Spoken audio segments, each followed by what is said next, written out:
All right. Welcome back, everybody. It's episode 5 of the LifeCall podcast after Justin took a little vacation to Arkansas with the Dirt Devils for a little mountain biking. Downhill Devils. The Downhill Devils, not the Dirt Devils. Yeah, get it right. Ripping it up. I think Dirt Devil like the vacuums, fucking that's where my brain was going. But today we got a heater coming back in.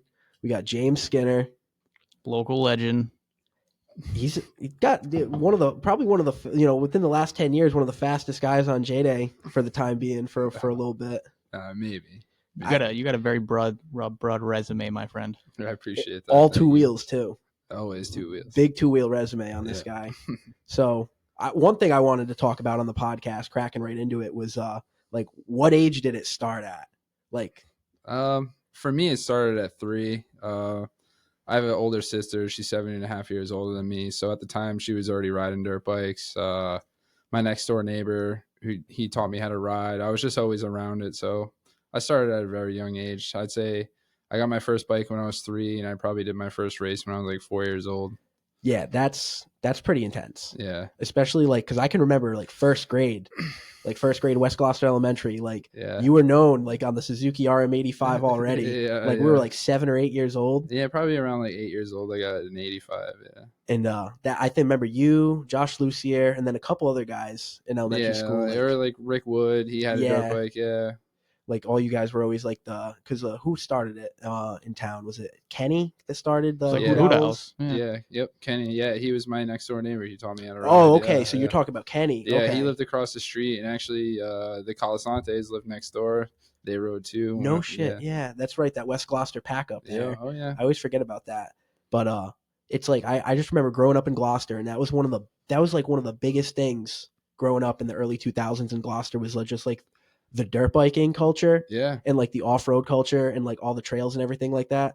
So I was pretty excited to like have you on the podcast and finally formally we've been boys for how long? Yeah, we've known like each 20 other years since kindergarten. Yeah, it's been a while. It's like, oh, now we're finally getting to get to like sit down on the pod and like talk about it. And I was and I had mentioned it to Justin, like it would be a really good opportunity to like kind of not just talk to you about like that aspect of stuff, but him as well. Yeah, because you guys were kind of like parallel together. I remember you guys had the sick pit bike edits. Dude, we started as rivals. Yeah? We did. We started as rivals, racing each other in the big wheel class. Yeah. Dude, I got to hear a little bit about this.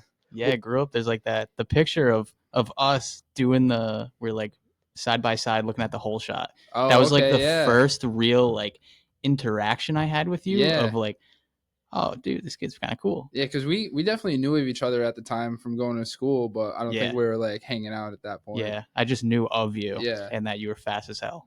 Yeah, because and then you would spank me in big wheel, and I was like, this guy sucks. Dude, like, because there's that crosstown, like, where like you're from Harmony and we're from West Gloucester, so there was like, you like kind of hear about each other in town, but you don't ever have like that actual like you kind of have to have like that breakthrough interaction with people, like whether it be like baseball, soccer, football, or in your guys' case, a different aspect of like youth sports that I think has grown a shit ton in the last 15-20 years, especially in New England with J-Day. But did you guys like when did you guys like do J-Day together? Like when did everybody make the transfer into J-Day? Like 2012, I think I started. I remember the first J-Day ever was in Foster, Rhode Island, over off of Jenks Road. Yeah. Like off of Cucumber Hill. Most people know where that is. Yeah. But like 2010. Yeah. And then the first full series, I think, was 2011 after that. And I think we were racing together 2012, 2011. Yeah. So what was what was it like growing up, like training for the both of you? Like did you do a lot of training? Like what was the deal?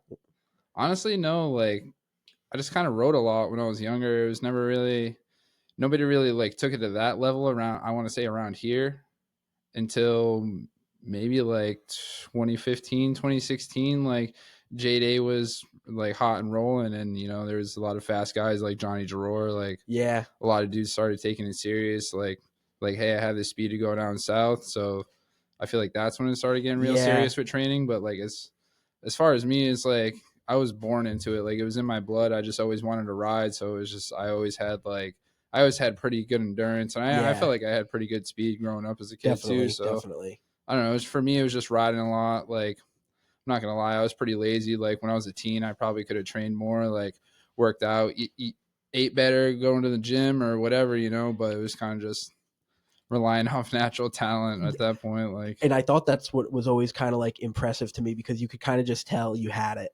Like I went riding with you like 2 or 3 times, just like through the trails and stuff like that with Joey and whatnot, and just Yeah. like the speed that you guys were blasting trails that we would like, we ride on them, yeah. but like that we would just ride on them, and then you guys are like fucking like 100 yards in front of us, like fourth gear tap, Yeah. and I'm just like, oh my god, Yeah. like I would smoke a tree before I could blink if I was moving that fast.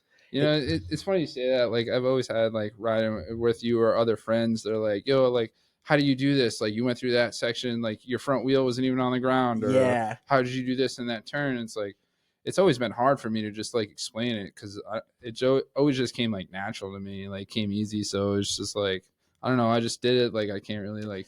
Yeah, I feel like it's one of those skills you can't always explain to somebody how to do it, because like you don't know how much of a feel they have Yeah. for that kind of thing. Right. Kind of all just seat time. Yeah, Like definitely. the amount of seat time that you have on a dirt bike over even me per se is probably thousands of hours more. Like yeah, for real. Like it's like I think about growing up and literally everything, all your spare time, because like we would hang out a decent bit, and when we weren't hanging out, it's because you were riding. Yeah, I was riding or at a race, like. Yeah, and I can remember like growing up middle school and maybe even elementary school, like you'd be out for like in the spring, you'd be out for like 3 or 4 days here, a few days there, going to do like, but that was when you were going to do like some GNCCs, because I remember you kind of dipped your toes into the GNCC scene a little bit. Yeah, a little bit, and like started in like middle school, probably like 7th, 8th grade, around there. Now, what's the difference in the discipline in terms of like across all the styles of racing you've done? I know it's always been like woods racing, but from the Hoot Owl Scramblers to the Netras to the J-Days, like what sets them all apart? Like I know the J-Days are the Moto like Grand Prix series kind of deal. I'd say like Netra's always been around for a long time, and that's kind of like J-Day, John Day. He came from Netra when he started his own series, Yeah, and Netra is more of like, I would say like the more hardcore like trail racing, I would have to say. It's like the bones of off-road. Yeah, okay. Like rock, like all right, gnarly. The tracks used to be a lot longer, but I would say like anywhere from like 8 to 12 mile course. Okay, and just like the nastiest trails you've ever like ridden. A lot of rocks, like unmanicured kind of thing. Yeah, like I know in J-Day 100%. they'll go through for like the whole week ahead of time at a venue, and they'll groom it. Yeah. And they'll make a nice track through the woods. Yeah. So with Netra, it kind of just sounds like they just work with what they have. Yeah. Staple some arrows to some trees. Call it a day. That's so true, because fucking we would go through Elbow Rock and they'd have those arrows stapled to the trees all over the place. And like every year it was a different colored set of arrows or whatever like that. And so it was like we would always try to like, ride those a little bit. And like a lot of it was just like rocks. Yeah, snot. Just rocks. Yeah, rocks, just roots, like mud, bouncing. whatever. Yeah. Just bouncing. And I was just thinking to myself, I'm like, I don't know if I'd like sign up to race through this, but yeah.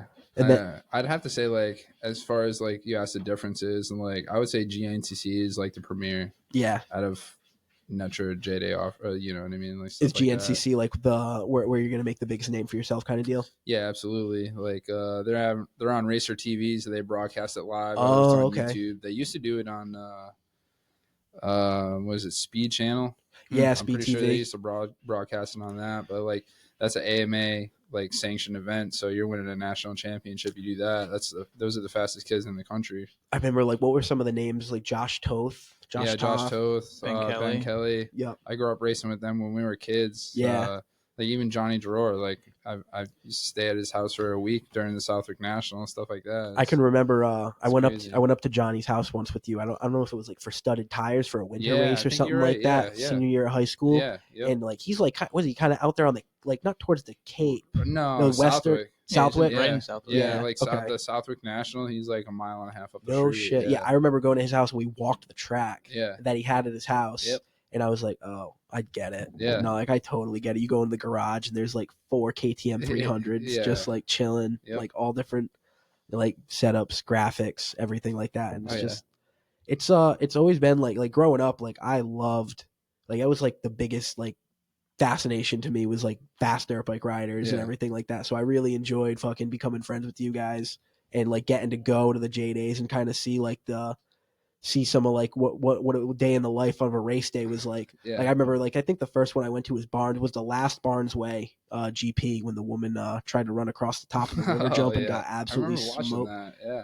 Dude, I remember just like I was standing up on the extreme section looking down, and I just like looked over at the right time, and because like there was like a gap in the bikes, so like everyone's kind of like moving around, and I remember I looked over down the trail because it like came down like a slight hill to the river jump, and like you could see the bikes coming down that chute. So like a couple of the bikes started coming, so I was like, oh, I'll pay attention again. And right as I look, because the bikes are coming, dude, this woman just runs right across the crest of a jump. Yeah. Bam. Right Dude, into the river. I remember that. Smoked. Yeah, broke her leg. Yeah, dude, it was bad. I remember she got airlifted. Yeah. And the race was shut down for like an hour and a half. Yep. That was, and then never again. What was that, like 2012? No, 2013? that was 15. No, that was 14. Was it? Yeah, it was 2014. I think we were sophomores. Yeah. Yep. It was an interesting time. Yeah, absolutely. Like, but I remember one of the big things that got me kind of fascinated going to the race for the first time was seeing how much the track changes throughout the day. Yeah. Like I never even imagined it like that. Like you get like 3-4 foot ruts in some spots and you're just like, how are they going fast through all this? Like it is the seat time something that just kind of lets you like cope with that stuff long term, or is there like a way you attack that? You're saying as far as like getting used to like how rough it is? Yeah. Like definitely like just riding a lot, like getting your endurance up. Like you don't always want to ride like motocross. I mean, it's good, but because you get your sprint speed up, which is what everybody wants. But I'd say like riding the rough stuff, you get more used to it. Because like depending on what class you race, if you race like expert or amateur in the afternoon, you're the last race of the day, so you got, we'll say like 100 to 150 minis, and then maybe like 200-300 guys in the novice race. So you got all those bikes going through there for at least like 2.5-3 hours before you even get out there for your 3-hour race. So I never even thought of it that way. So if you just train the rough stuff, like I know a lot of stuff like Barnes Way, like there's a lot of rocks out there, there's a lot of trails they don't use anymore, like, so I'll go out there, do that, get good suspension settings, and hope for the best in the other stuff. Is the suspension stuff like I ride, but I don't ride like that. And like I know my bike sits super stiff. Yeah. But like how often are you changing that stuff like on race day? Like are you dialing it in, or like I know some people are just kind of like they get it a certain way and then they sit on that and set then it and forget it. Yeah, set it and forget it. I would say like a lot of people, like the average person would actually understand suspension if they just even had it done just for their own like trail riding. Like it makes such a huge difference just getting it set up for your weight. And especially like just getting it set up for the conditions that you're riding. Like even if you're just going out on a trail ride every weekend with your friends, like just having that set up for that, it makes a huge difference. And honestly, like you get it set up good, you don't really have to touch it. The biggest thing is just like if you have regular conventional forks, is just bleeding the air out of your forks so they don't feel so harsh. But like I don't know, a lot of people are running stiffer setups in general anyways, because the faster you hit stuff, the better your suspension works most of the time. So so if it's a big science, but honestly for me, I don't change too much besides like the sag of the shock. Like if I'm riding sand, I'll drop the forks down because it makes the front end longer, tracks better, less head shake. So you do stuff like that for a reason. But there's a lot into it. I don't understand all of it, but you know enough, like I know baseline. enough, Like and I remember you were just talking about like 5 minutes ago about like the novice and everything like that. Yeah. Like what was your progression like through the classes? Like how soon did you get into like that A class scene, like that top tier of competition for what you were doing? For me, when I got on a 50, I was pretty good. Like it was always like first or second every weekend at the TV races. Yeah. And once I got on the 65, that's when I really like picked it up, my first clutch bike. And it was just like I was racing Pee Wee 2. It was on Saturdays before the day before the hare scramble at the Nesher races. And then it got to the point where I was able to just pass everybody in front of me, but then pass them like 1 or 2 times. So it was like I was lapping everybody once or twice. Okay. But it was like I was like 7-8 years old, and at that time you had to be I'm pretty sure you had to be 9 years old just to sign up for a hare scramble. Okay. So it's like you had all these pissed off parents. It's like, oh, why is this kid This roasting? kid's out here lapping everybody. And he's Sandbagging like, what do you against want? his own will. Sandbagging at fucking 8 years but old. It's like, what the hell? I'm not even old enough to sign up for a hare scramble. So it's like, how can you be mad at the 7-year-old? Like, yeah, you're just like, and if that's a rarity though. Yeah. Like you were just such a fucking like an outlier where it's like I feel like that'll happen like everywhere and every other little thing is it's like, say there's like a 9-year-old on the football field in contact football who's like 6 inches and 30 pounds heavier than every kid his age. Yeah. But it's like, that's the year he hit his growth spurt. It's like, what do you want to do? Like, yeah, that's something that's always been funny to me in youth sports is like how like the categorization of stuff. Like I know in like Pee Wee football, you have like height and weight limits or like, your birthday minus 3 months or whatever, plus 3 months. And like, that's a window that like you'll sign up and fall into. But like, there's outliers like you where it's like, you don't fit into like that generalized ruling that works for almost everyone else. And it's like, you can't just like alter the rules for that once in a while alteration. But like, what do you just like, wait, did you end up like jumping in before you turned 9 or did you just roll with it for another couple of years and just keep lapping everybody? I remember it was like, I was pretty close to the age. I think like my birthday was in like a month. So they let me sign up. Okay. But I remember like, I didn't do very good at first. Like I was doing pretty good in mini B. So like they had mini B and then mini A, which is like, I remember being racing the 65 with like kids like Jason Clammer.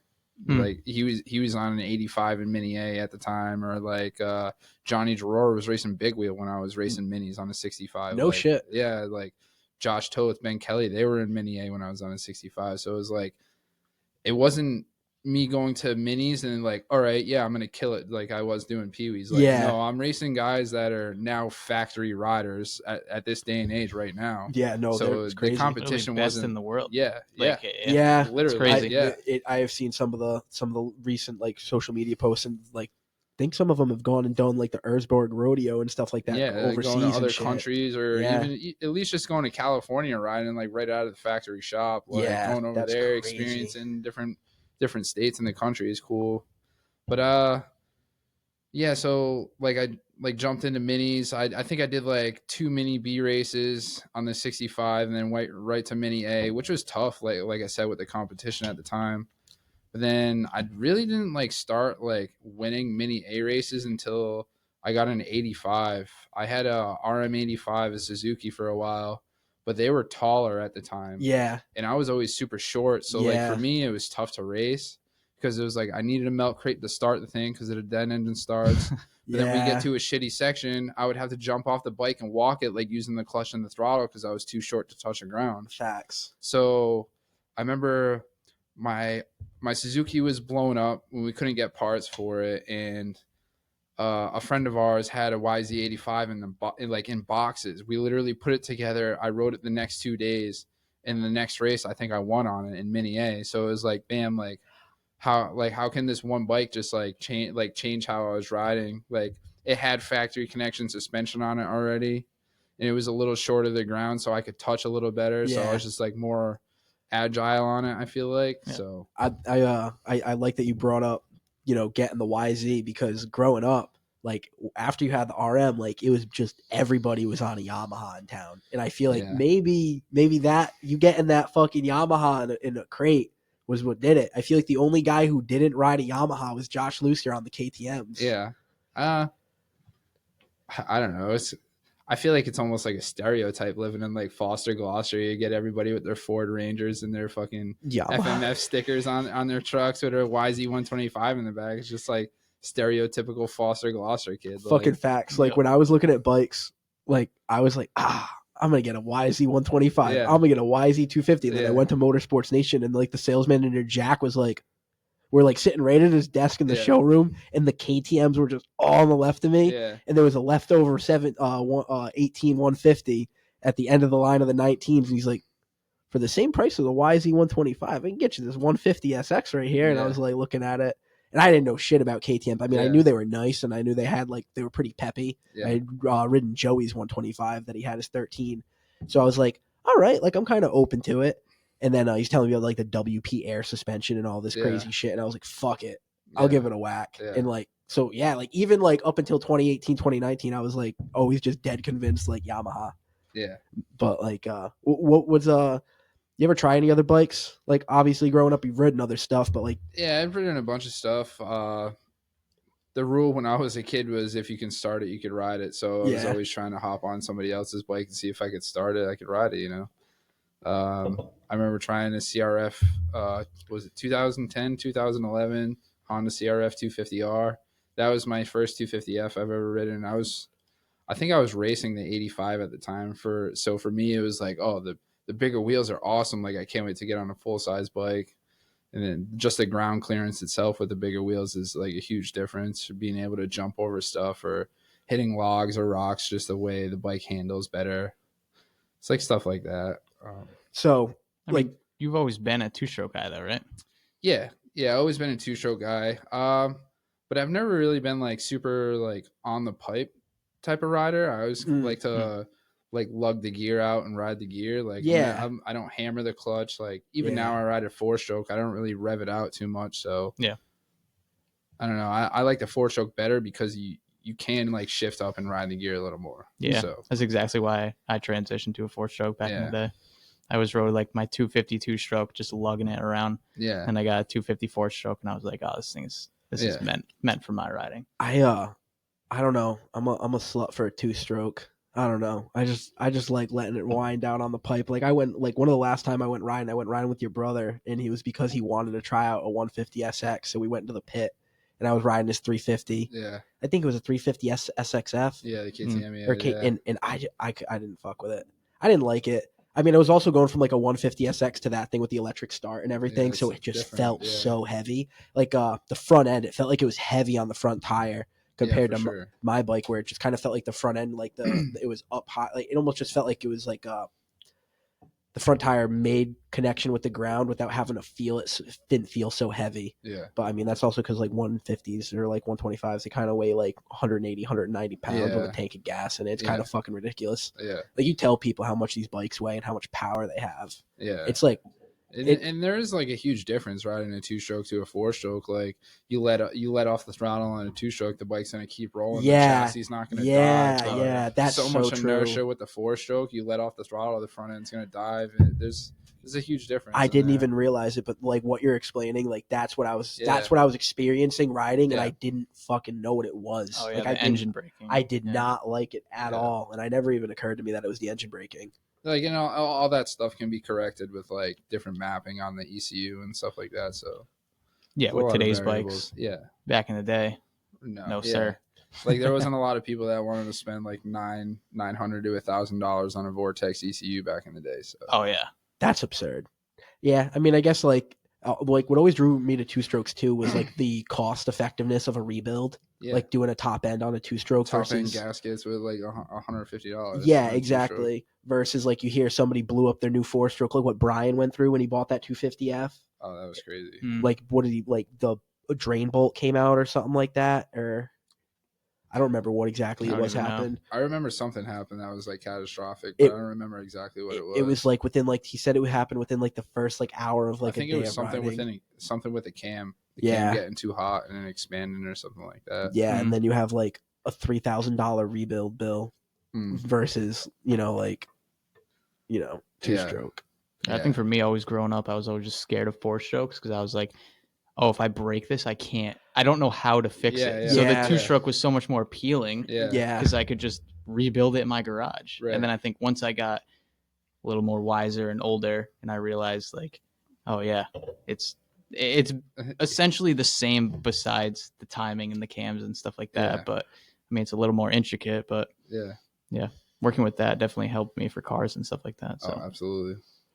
So we were talking about the progression through Mini A around 9 or 10 years old, and you got the YZ85. You started winning. Started doing good on the YZ, and then I remember we bought a friend's bike that I grew up racing with too, James Murphy. I don't know if you remember him. He still kind of races a little bit. No. He's from Western Mass as well. He had a YZ85, which is a super mini. It had big wheels on it. but it was a 105 stroker motor, and that's when I started racing super mini. That's like really when I like picked it up. I was racing Cody Baker. Yeah, I remember that name. And he was just a couple of years younger than me, but the kid was on rails, and it was me and him back and forth all the time. I remember there was races where there was more people watching us race than there was the pros, which was pretty cool. You know, I was only 14. I think he was 12 at the time, so That's it's pretty badass, cool. And then you went to a different class, and then I stepped up, and then it was Cody Baker and me battling in big wheel. Yeah, I think I went to juniors. Yeah, juniors next year. I got another friend of mine. He had a YZ 125, but it had a Surf and Turf 144, a stroker motor in it.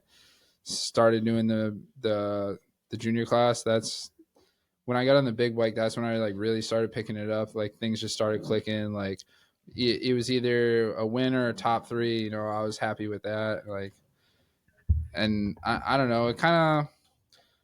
I went from juniors to right to A, and then I was doing good in A, at least like top 5s. I mean, in A200, there's some stiff competition, you know, A200 was whether legit. It's young kids that are like 14, 15, like I was at the time, or like grown ass men in their 30s. You know, it was always a dogfight in that class. I raced many times with Justin in that class and his brother, so he knows what it's like. Not me. No? I never made it to A. I stopped because I started filming full time. Oh, I remember you broke your what'd you break, your shoulder plate? Yeah. Hemans? Yep. I remember your mom was pissed. Dude. Drag I racing heard my about brother. that. Yeah. I heard about that. Didn't you like hit a braking bumper? Didn't you like hit a bump or something like that when you were drag racing them? And you like that's how you went in the down? cornfield. Yeah. I just got bucked. Yeah. Right over the It's bars. always just the dumbest shit. Yeah. Like, You ever crash real bad?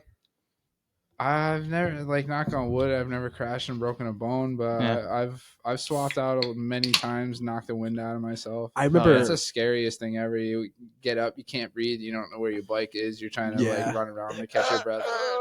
I think I can remember like middle school, or either like middle school or maybe like 9th grade. I remember you like got smoked down in North Carolina or something like that. Like you ate it that bad down south, something like that. I remember like there was a couple times where I crushed my feet a couple times and broke all my toes. Like that happened once on one foot, once on the other. No shit, but I never it was like even a knew few about years that. apart. You just said you've never broken anything. I mean, I don't count toes. Dude. A lot of They people gave me a boot. Like, what were they gonna do? Yeah, for I guess that? so. Like, A lot of people don't count toes and fingers or counting as broken shit. But so what's the difference? Like is regular like mini A or mini A just like regular 85s, and then the super mini like big wheel? So mini A, yeah, like 14 rear wheel with a 17 front. It's like the size of an 85. So anything the size of an 85, or you can be on a 65 in mini A too. You just can't go over 17, 14. Okay, so size. it's wheel size. Yeah, and then the A is just expert, B is amateur. Yeah, and then super mini is just like I think it's a 16 rear with a 19 front wheel. Okay, yeah, because like growing up. And like, then you can do like a 112 if you wanted to. Yeah, because you'd always see like big wheel bikes or whatever, and like I didn't really 100% like. I mean, obviously it's a bigger wheel. Yeah. But like it was always just a question I had about how do they break it up with the race classes at that age and everything like that. And then juniors, what is juniors like? Is juniors like A200 for kids or like for younger people? That's a good way to describe it. Yeah. Honestly, yeah. Juniors just like 18 and under, you can literally ride anything you want. Yeah. You can race the 85, but you could race a big one in that class. Because I can remember like juniors, there was like juniors was packed. Because I think you guys, you were an A200 with that Barnes way I had gone to. You did really good that weekend. I remember you popping the wheelies at the finish when you had finished because you did pretty well. You and your cousin, I think, was racing. Oh, my cousin Patrick. Yeah, he blew his he crashed on a hill, and the end of the clutch lever blew his pinky off. I heard. Yeah, I remember hearing about that. Yeah, it was crazy. That was one of the things that like made that week. That was a crazy Barnes weekend. Yeah, Barnes is always crazy. The amount of people that go there too, like from our area. Foster locals get out there going crazy. Dude, that was so true. I remember my mom dropped us off at the fucking field. Yeah. And like they were like, we all jumped out of the car, and the woman was like, "You're not staying with them." My mom was like, "Nope." And she was like, "Are they from around here?" And she's like, "Yup." And you're like, "All right, fine." Yes, yeah. And then just like, "All right, cool." Like just like ran off into the woods for the day. But so juniors like A2 is pretty much A class for 18 and unders. because like there was like you guys, and then like Jake Dastow, remember, Yep. fucking like that kid and shit like that, and then like was Josh Luce here in juniors too? Like it was Was packed. Josh racing at the time? I don't. I I think he took like a pretty good break for Yeah, a he while. did. Yeah. Yeah, I can't remember. It's all a blur from like I'm 10 pretty years sure ago. at that time his dad had the company going, so I'm pretty sure he was full work mode at that point, just building Yeah, his life together. You know. yeah. I mean, he's killing it now. Time was definitely worth the reward. That's for sure. Oh, 100%. Yeah, I guess, that's the only hard thing about like racing and this kind of stuff that you guys Yeah. do is like it's fun, but it's just so expensive. Yeah, there's a huge risk factor too that I think about it too. Like I still have a dirt bike. I don't ride too much, but it's like you get to a point where you're going so fast, and it's like, is it worth it? Like, yeah, even if you're just play riding, like you don't know what could happen. Like you can go down and break something. Like then it's like you can't go to work. Yeah. It's not like we're 16 anymore. It's like, oh, like I break an arm, I don't have to go to school for 3 weeks. Like, Yeah. Yeah, you're like, Yeah. fuck yeah. Yeah, fuck I don't yeah. have to go to school. Yeah. Now it's like 27 years old. It's like, oh, like I'm on my own 2 feet. Like I Yeah, I gotta got take care of bills to pay. myself. Like Yeah, this yeah. sucks. It's a balance. Yeah. Because like you said, you like riding through the woods. Like the last time I would ride by myself for a while because I had no one around me to like really ride with, and I had the trails across the dam, so I would go for a ride. And I remember one Christmas, it was COVID. It was actually the COVID Christmas. No family was fucking coming over the house. Obviously, Yeah, Christmas yeah. morning, my mom's not living at the house, so I'm not having a Christmas. And I was like, Yeah. fuck. I want to like enjoy today. Like Yeah. fucking, I want to go do something with my Christmas. And it was pouring rain. It was like 40 degrees out, and I was like, fuck it, I'm gonna go for a ride. So I like put the gear on and like I went out and it was pouring rain. I knew no one would be on the roads and like shit like that. So I'd like have the trail to myself too. It's not like anybody be walking because it's like the like Gloucester Land Trust stuff. Right. And I'm just like ripping There's through some Elbow nice Rock. trails over there. Yeah, I was ripping through Elbow Rock, having a blast. And I didn't think about the section I was coming up to where it would pool up with a lot of water, like deep water pits, like 30 feet long with like, Yeah. like that raise in between them. And like when it's dry, that's fun. You almost like jump Yeah. between them doing like 30 or 40. And I like came up over the crest and I'm like ripping and I'm doing like third gear wide. And I just see this giant water puddle that's got to be at least 1.5 feet deep in front of me. Just boom. Dude, and I'm just like, Yeah. whoa, and just Yeah. like the bike dove in so hard and I just went into the fucking water, Yeah, like it like sucks. face like helmet deep in water. I like get up. Yeah. It's 40 degrees out. I'm soaking wet. My phone's trashed. Yeah. It sucks. Like all the like shit I had in my backpack with me is like screwed. And I get up, like my fucking chest hurts so bad. Yeah. And I'm like shivering cold. And I pick the bike up. There's water coming out of the bike. And I'm just sitting there and I'm like, oh fuck. And like you start having that anxiety because like you're stranded out like 2-3 miles into the woods by yourself. You got a 190-pound bike. I'm like hurting right now. And I just remember putting the bike up, getting on it, and just being like, just like praying to God, being like, please fucking start right now. And like blah, blah, blah, blah, blah, Yeah. blah, blah, blah. And then I ran out of breath and like I was all jacked up. So I leaned it up on a tree, shut the gas off, and just like chilled for a minute. And then I kicked it over and it started. And I was like, oh shit. And then I remember I was hanging out with you like a couple months later and I told you about that. And you literally looked at me and you were like, yeah, riding by yourself is pretty fucking stupid in that situation. Definitely.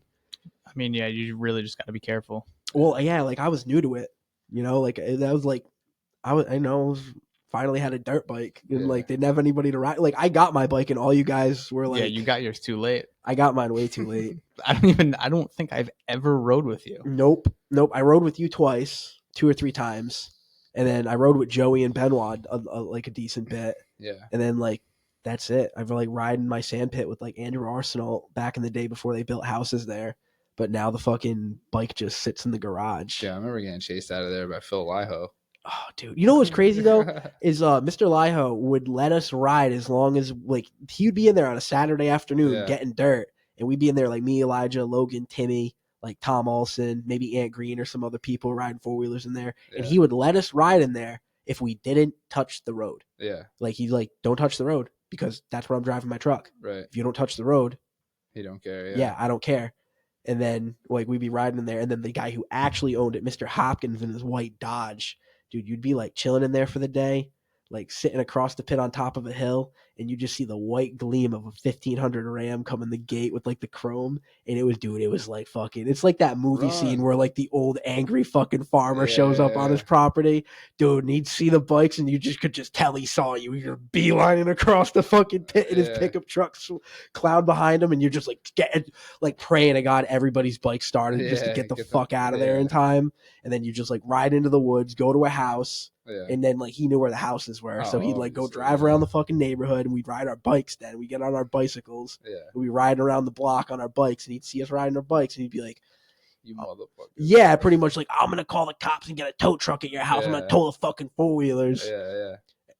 It was an interesting time. I think about that growing up, and it's just like to be a kid again with like that like deflection of responsibility. Right. But it's not. But now it's those people complaining that there's too many kids sitting inside on their tablets. Exactly. It's like, all right, guys. Yeah, like that's so true. Like I said, there was houses built in those pits behind behind there, and one of the ladies, dude, like I would just take my I don't ride the bike, like ride it, but like I'm also gonna like ride it once a month to make sure it stays clean, and like I put fresh gas in it and run gas out of it. So like I'll just putt around the block, go up Keach Dam a little bit, let it open it up a little bit. And then you just see a fucking her complaining on the Gloucester Facebook page. And then everyone in town's like, hey, you moved from Cranston to Gloucester. This is what the kids do out here. She's like, I come from Scituate, actually. I know what's acceptable when it comes to riding on property. Dude, she moved. Like, you remember Corey McSweeney? Yeah. Yo, he lived in my neighborhood at the time. He had like a Polaris Scrambler, like 850 with like a full race exhaust, because he would actually like take it and do like those 4-wheeler races once or twice. Yeah. And dude, he would just like every day take his nephew for a ride on the thing and just blast by her house. Yeah. She'd call the cops. Cops would go to his house. Cops would pretty much tell him, well, I didn't see you riding, so we can't do anything about it. Yeah, right. And this would just rinse and repeat until one day he looked at me when I was walking around the block with Steph, and he's like, hey, bitch in the Tesla moved. She sold her house. And I was like, what the fuck? Did she actually? Yeah, they moved out because like they made enough of a stink on Facebook, and everyone in town pretty much told them, like, eat shit. This is where you moved. Yeah. Like, this is what everyone does. Like, like you're calling the cops. They're not doing anything about it. And not that they're not doing anything about it, but like some of the cops grew up in town. Yeah. Like, they know what's going on. Like one of the cops, like one of the Gloucester cops, like I used to go riding 4-wheelers with. Yeah. Like used to go fucking blast around the sand pits in high school and shit with. Like he gets it, so he's not gonna do anything. Right. You know, it's like, and verbatim, this is what they'll say. Well, better they're doing this than breaking and entering. Yeah. Seriously. So it's you know, I feel like society's kind of trended badly in that direction. It's gone downhill, dude. It's like everyone's just wanting to like stick their nose in each other's business. Like growing up, dude, if we heard a dirt biker, like a 4-wheeler in the neighborhood, like we'd get excited. Yeah, who's that? Do I know him? Yeah, exactly. Like let me go run in. And it's like, dude, I can't even remember the last time I heard like a bike in my neighborhood. And I was like, oh, who is that? Like, oh, let me see who it is. It was like a nightly thing. People would go, remember, because Europa near your house. Yeah. There was the trails that led out in the pit near Willie Woodhead. You'd cross, you cross 94, right go, school. Yeah, exactly. Go into those woods, come and then up by Sweets Pit or over there. Exactly. You can get to Elbow Rock. Yeah, and it's like growing up, like we had this like beautiful network of trails in town that like you could just hop on and ride. Like Antonio, Rich Tito, Josh Proxini, like they were doing it. Yeah. Like we were doing it. Like you and Joey would be ripping at Barnes or Big Log, and it's like all over town. You just had like all different networks of people like riding their stuff, like having a good time. Like that was a really cool culture growing up in town. Yeah, most definitely. It was something I think like, you know, small town, rural America where, you know, it's got its drawbacks, but then at the same time, like the freedom that everyone had, like it's like as teenagers, like, you know, you walk into Europa, a bunch of 13-year-olds with $25-$30, and it's like the waitress knew what you were like. You look out the back window and you got like 4 4-wheelers and 2 dirt bikes and a snowbank or something like that. It was always a good time. Oh, most definitely. You had the down your end. You had Gaza. You had the big old pit. Yeah, growing up there, filming edits with you. Raw 2-stroke vids. Yo, you should dude. Honestly, you should see if you could pull up one of the pit bike edits. Damn, we're throwing it way on YouTube. Today, come on, there's got to be one on YouTube that didn't get copyright striked. No, they're all up there, man. They all, yeah. I remember one of them got taken down, or there was no audio on one for a long time. Those were fun. That's something that would be fun to crack back open, was the pit bike. Remember you were there for that pit bike thing that a couple years ago, the jam session. That was fun stuff. I remember the little track we had in your backyard by the pool, Justin. Oh my god, What was it, like 2 jumps? We thought that was the coolest shit ever. dude! This is when you got everyone into pit biking. You had Yeah, one pit I bike. had one pit bike. I brought it We would over, and share then it. like 2 weeks later, everybody had pit bikes. It was crazy. Oh man, dude, we've filmed a lot of videos. Oh yeah, Right? dude. I remember we would all like hang there's out. this rider profile Oh, Barnes yeah, Way. throw- I don't even remember. You should throw that on. That's a good one. That rider profile Barnes Way is a good one. I remember a lot of this stuff. We used to just watch these when we'd Pit bike edit, the HD, Yeah. James Skinner. Where's the winter videos Pit bike are edit always that one. good. Pit bike motocross? See, copyright. This is the one. That was the first one ever. Yeah, they're all copyrighted, but they still play. So old school, man. This is throwing it back. This is like fucking Justin's roots right here in terms of the. Oh my god. This is dude. crazy. What was it like? Dude, look at that hunk of junk I was riding too. The quality is insane. Oh my god, dude. Back then, it didn't look this bad. No. Like back then, this was just like run of the mill. So like, It looks so bad. I don't even think I had a permit this time. no, dude, I was. We No were. way. This is Yeah, your ninth grade. dad was just like bringing you over. I couldn't even drive. Oh, that's right. I remember the day you got your license, dude. I left school early to go home with you. Dude, the half pipe. Oh my god, that thing was sick. The figure 8 yeah, track. that was the coolest track ever. We would just pound Circles motos all day for hours. till it was dark. I remember setting lights up out there. Oh my god. With the Orion $700 helmet on a $500. You guys taught bike. me. You and Joey and the three of you guys taught me how important a good helmet is. Yeah. Like I never understood like why like you always had like I remember you always getting a new white Orion like Yeah. every year and I was like why are you getting a new like you know you said the helmet was X amount of dollars, why are you Yeah. getting a new one 2 years later? And I didn't know it's because like Yeah, well, you're putting your head into it, you know. You like working at Motorsports Nation and other dealerships. And when I was growing up, like you get these people that would buy a $7,000-$8,000 dirt bike, and they complain about spending over $100 on a helmet. And Yeah. it's like, you know, whether you're going down the street or going down the trail, like you can die on that thing, dude. Like I don't care how fast you're going. this is a good one. This is a banger. Think of my sister's RM125 With my gear on. with Justin's gear on. The 125 raw edit. Dick Dan. Damn, there was like a big crew back in the day. I remember like Jake Supernaut. Didn't Jake Supernaut race too? Yeah. Supernaut race. He got out of it very early, though. Jared. You got like it was like a crew. That track was sick. That little Yeah. pit across the street.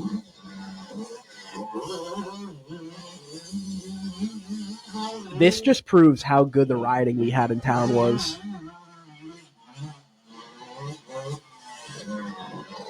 If you're listening to audio on this podcast, this is like a really good this is a really good example as to why you should check out YouTube and see what the video is looking like because you know the audio I'm sure sounds badass, but you know we're showing off some of the James Skinner You just gotta skills. shut up and let this 2-stroke rip right now, man. You know, you're right.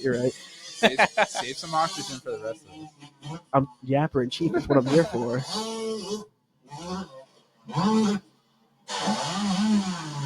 I think Jared looked back in every turn that day. The clutch just work did is it. insane. Ready? Wait for it. Oh, Holy my God. shit. Dude, that hill is way steeper in person than it looks in video. Oh, yeah. It's a monster.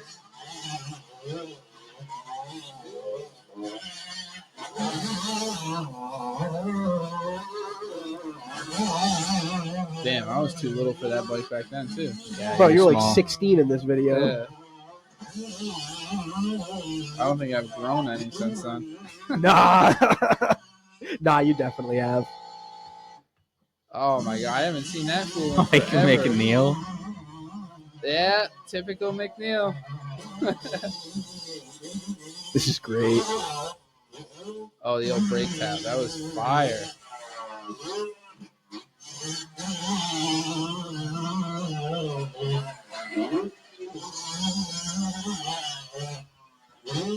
Damn, G. This is great.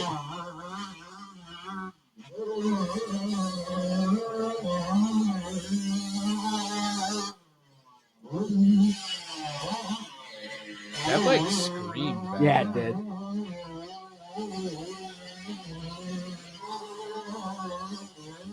All right, that's enough two-stroke.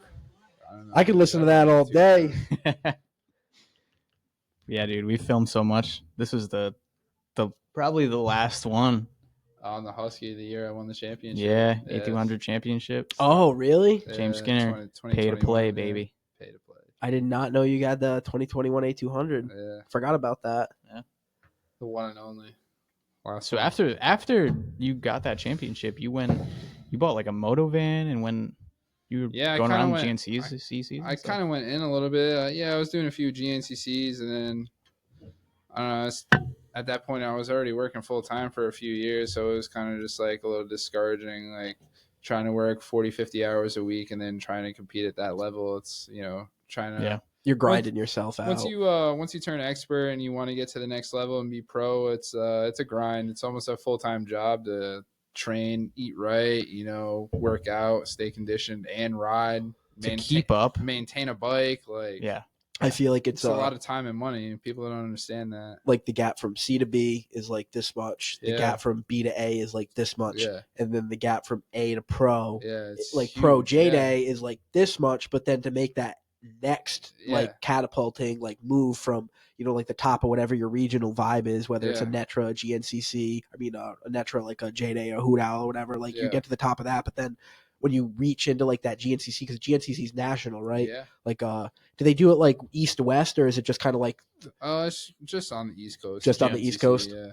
So and then it's like you catapult into that, and then it's like you're getting the best from each areas. Yeah. You're getting like the hand picked from that, and then you kind of have to like hold yourself at that like it's almost like that pro A200, A250 level is like baseline. Yeah. Like you're just skimming the bottom. Like that's what you need to do to like just like show up every weekend, let alone actually do good. Right. And then it's like you're just like squeezing the fuck out of the orange to get the juice out at that point. Yeah. I think it's becoming like much more feasible for like a hometown kid, like privateer, to get to the pro level, especially like Yeah. with J-Day being AMA approved and stuff now this year. Yeah, I wanted to bring that up and ask you guys what you thought about that. You guys might know a little bit more about the implications and what it means than I do. I watched some of the videos.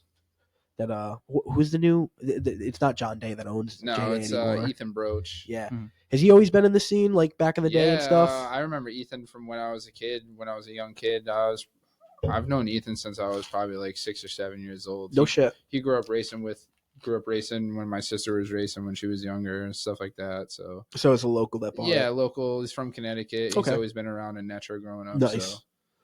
So, as far as like the whole AMA thing, I think it's great. Like the first ever regional championship in New England. Yeah, something like that. Yeah, New England regional. So that's huge. That is a huge deal. I think it'll be good for the sport. Just AMA's got a big reputation. So like he was a lot more to New England publicity too. One of the things that I remember him saying was it makes insurance a lot easier. Yeah. Like for instance, like we were talking about being at the last Barnes Way 10 years ago. Yeah. 10, 11 years ago because of the woman running over the top, that accident happening, it being on private land. So I'm sure that it's going to legitimize the venues a little bit more. And maybe you'll see more vendors showing up to events, more like more crowd service. I guess you'll definitely see it get more. J-Day's always been pretty professional as it is. I think you'll see it get even more, a little more professional, especially like with a championship coming with a national championship as well. So you're gonna see, I think you're gonna see more people go to that. Okay. Because like who doesn't want to win a national championship? Oh, okay. You know what I mean? I get what you're saying. So I think it's going to draw more people's attention to that series as well. Yeah. So I think that'll be beneficial. J-Day's a pretty interesting format. Yeah, 2 30-minute motos. It's mostly like I don't know, what do they say? Like 50% woods, 25% extreme, and then it was something like that. 25% moto. I feel like I feel think like that it's mix. a little more moto now. But Yeah.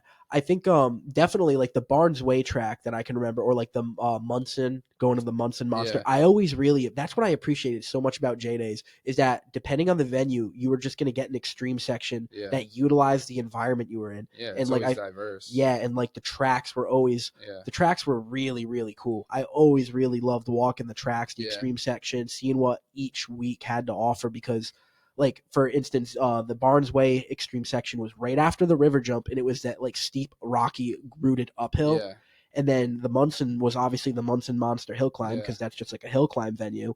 And it's just cool seeing what every variation was going to be. Yeah. And you're not just watching the same thing every week, you know, or as a rider, you're not tackling the same thing every week. Like, I can remember Munson, Kyle Hangos won Pro 125 and the Pro class by like a minute and 30 seconds. Yeah, Hangos is a beast. Like, he was just on a rip that weekend. He was fucking with that track. His bike loved it. He loved it. And it was just like, he was just taking it away all the week. And so it's just like different riders would shine in different aspects. So I always really appreciated that about the J-Day thing. Yeah, it's funny you say that too, because like growing up for me, I never really rode a lot of motocross. Yeah. So I always like catered more to the tracks that were like at a farm that wasn't at a motocross track, because it's more woods to ride. Felt like Foster, Gloucester growing that was up. home to me, being in the woods. So yeah, and then you had and it's fun. We're talking about the J-Day and the off road and stuff like that, but then you had a lot of the kids who would do like Central Cycle Club. Yeah, you know, some NES. Yep, throw in the mix. Yeah, James Manny, he's doing that Rider Academy right now. That's pretty fucking badass. Yeah, that it was the MX University. Yeah, MX Academy or something like that. Yeah, shout out James Manny and him pumping that out. That's pretty sick. Yeah, we got to get him on. Yeah, definitely. Would love to. Would love to get him on and learn about that. What he's been doing. I really appreciate that. You know, with social media and like everything expanding, you know, across the board, that the motorsports have become so popular, because I feel like a lot more kids whose parents weren't into it and wouldn't have like put them onto it. Yeah. Like with you, like you got into it because of your family. How did you get into it? Moto? Yeah, like I was always curious about how you and Jared got into it, because like I've met your dad 1,000,001 times, and he's never once given me the vibe of I'm gonna have my kids ride dirt bikes. No. He wanted us to play instruments and stuff. I think for Justin, he's like, I've always had this funny joke where it's like, oh, I can't hang out with Justin. He's got too many hobbies, dude. Like he just wants me to blow money on everything. Like, I think who got us into it initially was probably Ryan Dickdan. My brother used to hang out with him. Okay. And then once my brother got a dirt bike, I got a dirt bike, and then it kind of just took off from there for me. Yeah, because that was something that I was always curious about. So that's funny. But like, I feel like a lot more kids, you know, they see it online or whatever, and they're just like, I want to ride, you know, like I want to do this, I want to do that, and it's like, so you get more kids that are like, it kind of seems like there's more of a population pool that's like participating in these things, and it's like helping grow everything a lot lately. I almost feel like you're seeing a lot more people get into it later now, like later in their age than anything now. I feel like for me, there's a lot more kids racing when I was racing than there is now. I feel like, and that's how I want to say, like, technology is to blame for that. Yeah. It's like, I mean, I have a 7-year-old nephew. The kid's on his iPad from when he wakes up to when he goes to bed, you know? So it's like tough. Like growing up for us, like we didn't have that shit. Nope. We were outside getting dirty, whether it was on for you, a BMX bike or whatever, you know? So I remember like back in the day, I had, when we would make those stupid videos, it was like, I was the only person with my own camera and laptop. Yeah. Like it was like crazy. Yeah. That is really true, actually. You know, like, because growing up, we would, you know, you guys were doing the racing thing, and like my group was more or less like the 4-wheelers, like all encompassing, just like spending time outside on the trails, you know, hitting mud pits, spending like full days out, you know, bringing like 3 4-wheelers with like 4 extra gallons of gas for the dirt bikes and stuff, and you just spend all day out there, go from this pit, and then it's like, oh well, let's go to this pit, oh well, let, you know, whoever lives down the road, let's call them, and then you call them and you go to their house and hang out for an hour, and then they're like, oh well, we'll take my bike out, and then they join you, and it's like you amass this group of people throughout the day. And then like before you know it, you start with like 3 or 4 bikes and 4-wheelers, and then at the end of the day you got like 9 or 10 or 11 fucking bikes in the pit tearing it up. Days, and it's just like and so I was the one of the kids who had like I had an iPhone super young, like 6th or 7th grade. My mom gave me like her hand me down iPhone, and that was like a big video camera. Yeah, right. So if you go on my YouTube, my Facebook page, there's just videos of us fucking in mud pits, random like shit, bike jumps and all this random stuff. So like I get what you're saying in that. It's like when you were somebody that had like a video camera or a phone that could capture it, it was like a big deal, and people were asking you like, oh, take a video of me hitting this, or like, oh, let's take a video of me like of us all like hitting up this hill, or let's video me, I'm gonna go sink the quad in this mud pit. So it's like it's always fun when like it's wild. We were part of that age group where you kind of finally got to capture everything if you had the means to do so. And we kind of have those memories now, like very early. Like that time we rode around Albany on 110s and white dad shoes from Walmart. Oh yeah, Wu-Tang the Roach. That's a good video. Yeah, that's a good one. Do they still do Pit that? bike tricks. Do they still do the Albany thing? Do they? I have no idea. Dude, I don't even know. I'm sure they do. I They don't still own do a the pit arena bike, dirt cross bike, there. nothing. I know. I feel like that was it was a good couple years of the pit bike vibes, because like I feel like the pit bike was kind of like the vibes I was just talking about, when you just get a bunch of dudes in a pit and you're just fucking ripping together. I don't know. It's tough for me. Like I've rode or raced dirt bikes my entire life, and I got to a point where I was just burnt out with it. Yeah. And it's kind of like, I won that championship in 2021, and after that, I got off of the 2-stroke, got a 350 4-stroke, and I won the first 2 races of the year, and I just kind of was like, I'm not having fun with this anymore. I've done it my entire life and working full time trying to train. Like I wasn't even training. I was just going to work and riding when I could, or riding when I felt like it, and hoping for the best on a Sunday to see if I can win a race. And it wasn't even like winning. Like those first 2 races that I won, it was like, yeah, it was all right, cool. Like, I got the high point, so I was like the top amateur rider those 2 races. But it's like I still got to go to work on Monday, and like being sore. It's like I'm not even having fun doing this, so why do it? I sold my bike at that time, got a Harley, started doing the Harley wheelies. Yeah, and that's stuff, been. so I wanted to make the transition, fun, talk about the Harley stuff, because I think that's. I can tell that like once you cracked open the Harley thing, you can tell you're really enjoying yourself out there on the Harley, dude. Yeah, it's fun. Like you're balling. Like it's kind of like it's kind of like a fucking like balling. Oh yeah, dude. This is what I fucking show people videos like this. like when the topic of like your talent on a bike comes up, I don't even show people the dirt bike stuff anymore. You show them the fucking Harley riding. Yeah. Because like that's a big bitch you're fucking slinging right there. Yeah, like 600 pounds, 620 pounds. Yeah, and if this doesn't fucking prove that I've spent my whole life on 2 wheels. People hate that. Oh yeah, especially like in the other lane on towards oncoming traffic. Yeah, like, closed course. I get a lot of people, they just like throw their hands out the window like, what the fuck are you doing, dude? Like, yeah, because to them they're like, this kid's gonna fucking kill himself. But in reality, that's it's my like mom. Yeah. In reality, she saw I was at what is it? The place in Warwick that you guys would go to. What, Cardi's? Or are you talking about the prison over off of like 37? No, it was like, I don't know how to explain it. It was right on the side of 95 or something. But anyways, I was there. My mom saw like my Facebook story, and she just slid up on it, and she just said, "So stupid." Oh, I remember seeing you in the car. Yeah. Yeah, I took the Chevelle. Yeah, that was over by Cardi's. Yeah. Yep.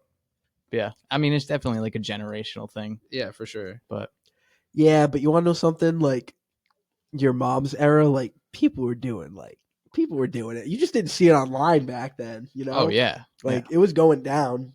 It was going down in private. Dude, evolution of like generations is the craziest thing ever, because it's like, I feel like your parents, like their generation partied way harder than people like us back in the day, especially with like LSD and like psychedelics coming out at that point. Oh yeah. And it's like, oh, all you people did all these hard drugs back in the day, and you're like pissed off about the kid wheeling a motorcycle down the road. Facts. Like, what the fuck? That's so true. Like you think like the wild stories of like the 60s and the 70s, and like kids shutting down streets to have like little street races and stuff regularly, and it's just like, dude, if we attempted, I mean, it goes down still, but it's like a super like hush hush, like super serious. Like the only people that still do it are people that are like call outs for like running money. It's like 2:30 in the morning. Yeah. Like in the middle of an industrial area. Yeah. You got spotters to tell you when the cops are coming, because the cops will come. Yeah. And then if the cops catch you, dude, they'll railroad you and put you in jail. Oh, Like, yeah. it's not even like a slap on the wrist, take it home, like it used to be. It's like oh no, I'm gonna prove a point here. Yeah, like, well, it's like with this stuff, you get caught on the street, like you're definitely getting cuffed for sure. doing the wheelies You and know, stuff. it's Oh just yeah. reckless endangerment, pretty much. You know. Yeah. Have you done the New Hampshire, Laconia, and have you gone up there for that bike week? Because I know. Yeah, I've done Laconia a few times. I've done Daytona. I was gonna try to go to Myrtle Beach when I was living in North Carolina, but I didn't end up doing that. Bike week's fun. I don't like. I'll drink here and there, so bike week for me, it just isn't like that much fun because everybody just goes out every night and gets fucked up. So yeah. I feel like every time the Laconia bike week is hitting, like you just Instagram just gets hit with just some of the most heinous behavior on a it's bike. crazy. It's just a big party, like and it blows me away because like I go up to New Hampshire a decent bit too, and like one of my things when I'm like on I-93 going up towards that area, like I'm always like, yo, like New Hampshire State Police, like New Hampshire fucking Highway Patrol, like they don't fuck around. Yeah, you can't ride down the road, dude. They are hardcore. Like every fucking time, like you go up on like a good weekend, like 4th of July or something, and you're driving up, bro. They got like fucking 7 cars pulled over from the state line to the lakes. Oh, you should go to Laconia for bike week. It's insane. I got chased twice in one day. I've never changed clothes so many times in my life. That's fucking insane, dude. That's pretty fucking crazy. Yeah. What I gotta give you credit for getting away from it. You know? Fucking, I mean, it's cool and all. Nothing like running from cops on the 110s though. No, dude, that was funny, dude. That was funny. Caught, like there was like 2 cops and they like tried to box us in, and we just free trailed it through the woods to get around them. What was this in town? This was right near his house. I feel like I remember when feel like I kind of remember when this happened. When we dipped down the dirt road. They didn't know where the fuck we went. Yeah. When we dipped into the trails, like right at your house. Yeah. They were like, "What the fuck?" When did this happen? Oh, years ago. We were. Like what, you were still in high school. Yeah, probably. Okay. All right. I was fucking. It had to have been like 2014, 2015. Yeah. But yeah, man. So you went to Harley's, and then you still have one? I don't currently have one right now. No, I sold my red bike to a good buddy of mine. He still has it. So other James, I'll get it back eventually. I sold the white bike to James. I sold my red one to a buddy Jeff San Antonio. You sold that white one after you built it, right? Like right after I remember you like you had like the the unveiling, saw it in person with the fucking at the Lock City event, and then like 3 weeks later you fucking sold it, and I was like, dude, that honestly, that was like one of the nicest fucking Harleys I've ever seen. It was so pretty, cool. Dude. Such a pretty bike. Yeah, it was definitely different. Painting the frame. Yeah, painting it white. You don't see that. No, exactly. It was almost like a 70s hot rod type vibe. Yeah, no, definitely. What it looked like to me, I thought it was cool. What made you sell it so quick? What made you flip it? Honestly, so that was a '98, and then.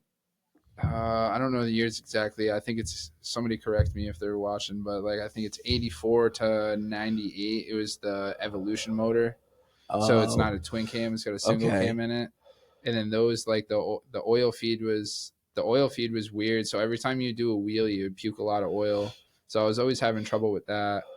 So that's kind of why, like mainly why I sold it. I was like, oh, like screw this. I want to get a twin cam. Like I want to get a 2000 plus. They come with better brakes, like 4-piston caliper brakes. So it's kind of like that. So it's kind of like you built something that wasn't as good of a platform as what you could have been working with. Yeah. It was a good platform. Like I learned a lot of like that's literally the bike I learned how to wheelie on, and like learned how to do Larry's, like wide open donuts and stuff like that. So I learned a lot on it, but I was like, oh, I think I can do better on something else. Okay. I was always really curious because, like I said, beautiful bike. And I was like, you just did all this effort. Everybody said that. Like, I spent a lot of money, too. It was probably like $14,000 I spent building that bike with paint and just parts and everything. It was good paint, too. It was nice. Yeah, it was fun. But I don't know. For me, it was like motorcycles have been my entire life. So it was fun building a bike. And it was like, all right, let's build another one. Like, okay, I get that. Like, I get that. I get that perspective. Plus, like, I sold it for a good amount of money. I didn't get everything back. Like, I probably lost like $4,500 on it. But then I found a clean one with like 6,400 miles on it in New Jersey for That's $6,300. nice. I went Okay. and scooped it Yeah. the same day I sold the white bike. Okay, Like, yeah. So it's like you never even you just Yeah. pick up where you left off Yeah, almost, and it's seriously. not even like a big difference. yeah, Oh, okay. I was always wondering about that one. yeah. That's pretty cool. So, do you think growing up there was someone that you always looked up to? Like your sister? I don't know. I always looked Someone up that to always my inspired dad. you. Yeah, okay. Your dad. I always looked up to my dad. Like, Your dad's a real one. yeah, like he got himself into trouble. Like, he got himself into situations when he was my age growing up that like maybe limited what he could have done. But for me, like growing up, my dad was my best friend. I could tell him everything. We would talk like how we are talking right now. Like, you've met my dad. Like, you've met my dad. You know how he is. He's one of the Love boys. him. Oh, Like, yeah. Love him, dude. But like, he was always a hard worker. Always worked his ass off to provide for me and my sister and my mom, and did everything he could to take us to the races. So, I kind of instilled that in my head. It's like, do everything I can to like take care of me and then whoever else if I like have a family down the road or whatever. So Your dad I always was, looked up to him. remember in middle school where your dad had to act as my legal guardian, fucking when my mom couldn't make it to truancy court. Oh yeah, I do remember that. Dude, you're had to get permission. And your dad was like, "Yeah, I'll take I'll take control of this kid for fucking that time." And like, so like fucking like, I always thought that was so cool, of Mr. Skinner, because like my mom was a school teacher, she couldn't get to truancy court in time all the time while we were waiting. So fucking Mr. Skinner would serve as my legal guardian if my mom couldn't get to fucking truancy court in time. Oh my god, dude, what a time, man! Jimmy's the best, dude. Seriously, riding around in the Cummins. Oh, he was awesome. He let me take that thing anywhere. You remember doing the burnout on Broad Street in that thing? Oh, my yeah. dad's truck. That was a crazy night. Dude, that was sick, dude. We were on Broad Street, and then we went. We had to no Pick and business Pull, being and down there. Oh no, None whatsoever. Dude, I worked just in that some area. white kids from Dude, Foster, Gloucester, and Dude, Prov. you'd be surprised. It doesn't get like that anymore. I still go down there all the time. Oh yeah, even India Point and Yeah, stuff. Yeah, it's not the fucking same. Nick LaFazia is a cop up in that. That's his neighborhood where he's a Providence cop now. No shit. And he works second shift, and I talk to him pretty regularly on the reg, and he updates me about what that neighborhood's like. And I worked in a machine shop, interned in a machine shop in right off Broad Street, Upper South Side, and it's the reason why I don't get popping at night like that anymore is just because the crime rate, the legitimate crime, I was gonna say, like, I feel like it's almost like calmed down a bit. Like, I go to Johnny's Jimmy Place a lot. Who doesn't like that food over there? Oh, my Nick DeLuz was telling me about that spot a couple weeks ago. He said that's literally right where like everybody would meet up to go street racing. It was right there. It was just a big party. There's a club across the street, like a couple bars down the road. I remember there's that Shell station on the corner that everyone would meet right up off on. of Thurber's Ave. Yeah, right off of Thurber's. Everyone would meet up at. I can remember one night me and Joey were down there, and fucking.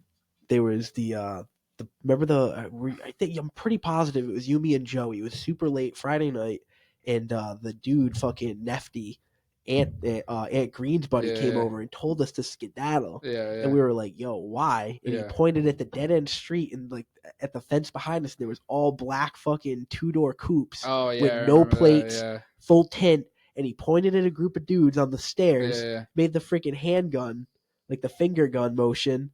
And dude, we got out of there like that. Yeah. Where me and Joey were like, all right, time to go back to Varen's. Like, we're out, fucking dipping. Just later.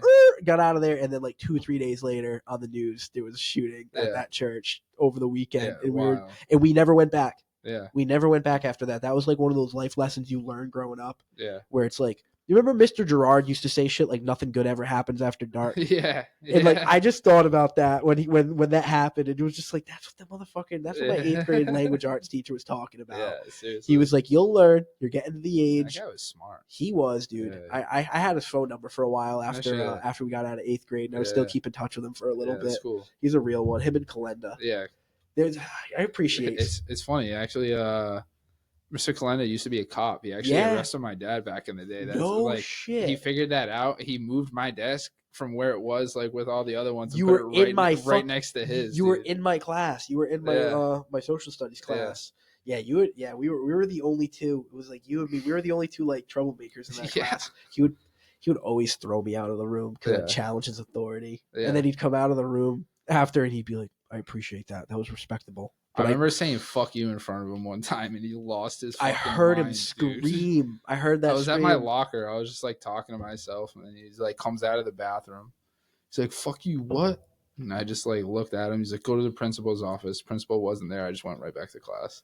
It was like, I said, "Fuck, dude. Like, calm down, all right?" Oh yeah, dude. Middle school, 8th grade. It was like I feel like that's like a grade where they almost try to like scare you with like repercussions before you get into high school. Yeah. Because if you go into high school without a fear of repercussions, you can kind of just like fuck off and do whatever you want. Yeah. Yeah. Seriously.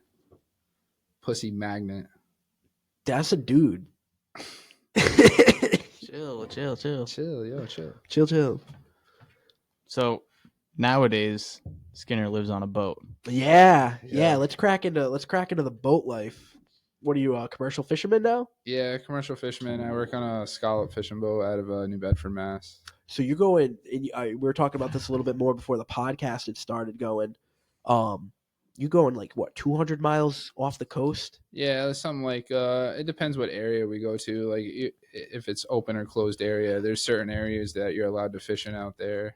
So when you're going out there, is it like when you say these areas? Do these areas have like a name? Like I know there's like the Block Island Sound, and is there like Yeah, it's stuff like that. It would be like closed area 1 or closed area 2. So like closed area, you're limited to the amount of weight that you can catch. Okay. So it's just like you're kind of working against the clock. You know, the faster you get in there, the faster you get out.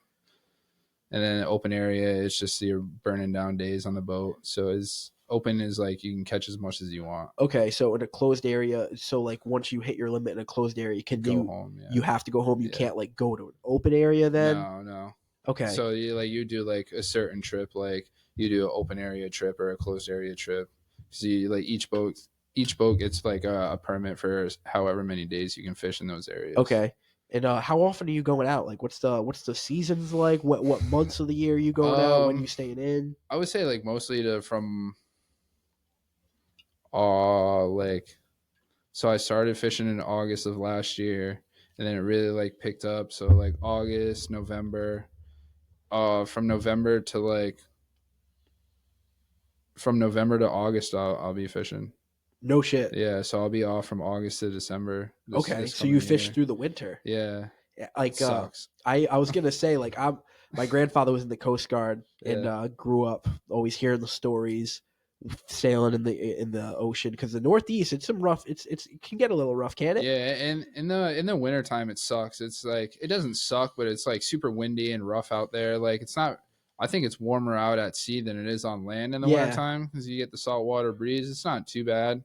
Like it's still cold, but like you're not thinking about the cold. You're thinking about the drags coming up on deck or what you got to do next for work. You know. So scallop fishing, is that like net fishing or like how does that work?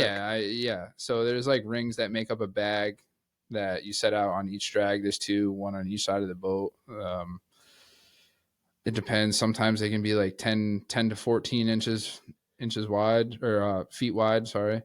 And so you're towing for like an hour. Sometimes bags can be full. Sometimes it would be like 1 and 2 bushels per side. So you can either be cutting scallops for 8 to 12 hours straight or cut for 20 minutes and sit down for 30 until the drag comes back up. Like it's pretty sporadic. Yeah. How do you what's life like out on the boat? Like what's a day in the life on the boat just like once you're out there? Or, you know what? No.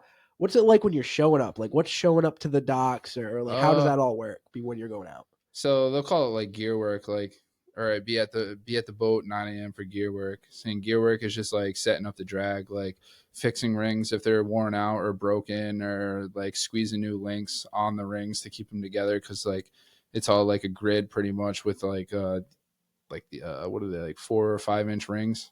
So you set them all those together, and then there's twine top in there too. So you got to tie all that in. So it's a lot of like torching, like a little bit of welding, stuff like that. No shit. Yeah. Okay, so that's a pretty lot badass. of like shackles, like 3/8 shackles, 1/2 inch, 5/8. Okay, so it's a lot of like maintenance and maintenance. Yep. So you do a maintenance and then you do that right before you go out. So will you go from like doing a maintenance day or like a maintenance couple days and then you'll go out after transitioning? So we've done like 2-3 days of maintenance and then like left 2 days after that after we finished. But there's been times where like we'll do like gear work and then leave that same day. But then we also got to get grub for the boat. So go load like 4 or 5 carriages at BJ's and load it onto the boat. Okay. So there's always something going on. Yeah, that sounds like a pretty badass little lifestyle. Yeah, it's kind of crazy. Like I just went out for 2 weeks. We got home Wednesday night. I'm leaving again Tuesday morning at 10 a.m. to go out for another couple of weeks. Nice. Is it usually 2 weeks at a time? It's been more. Yeah, it's been over a week. So like I did a trip that was 13 days. That was probably the shortest one. No shit. And then I did a trip that was 16 days total. That was probably the longest. But Okay. it's kind of like an average of So 2 like weeks. 2 weeks on, 1 week off. Yeah. Kind of. That's pretty sick. Yeah. That's pretty sick. Is it like a 24-hour shift on the boat? Like, is there like they call them watches. Like when you're on your shift is a watch. So there's three watches in a day.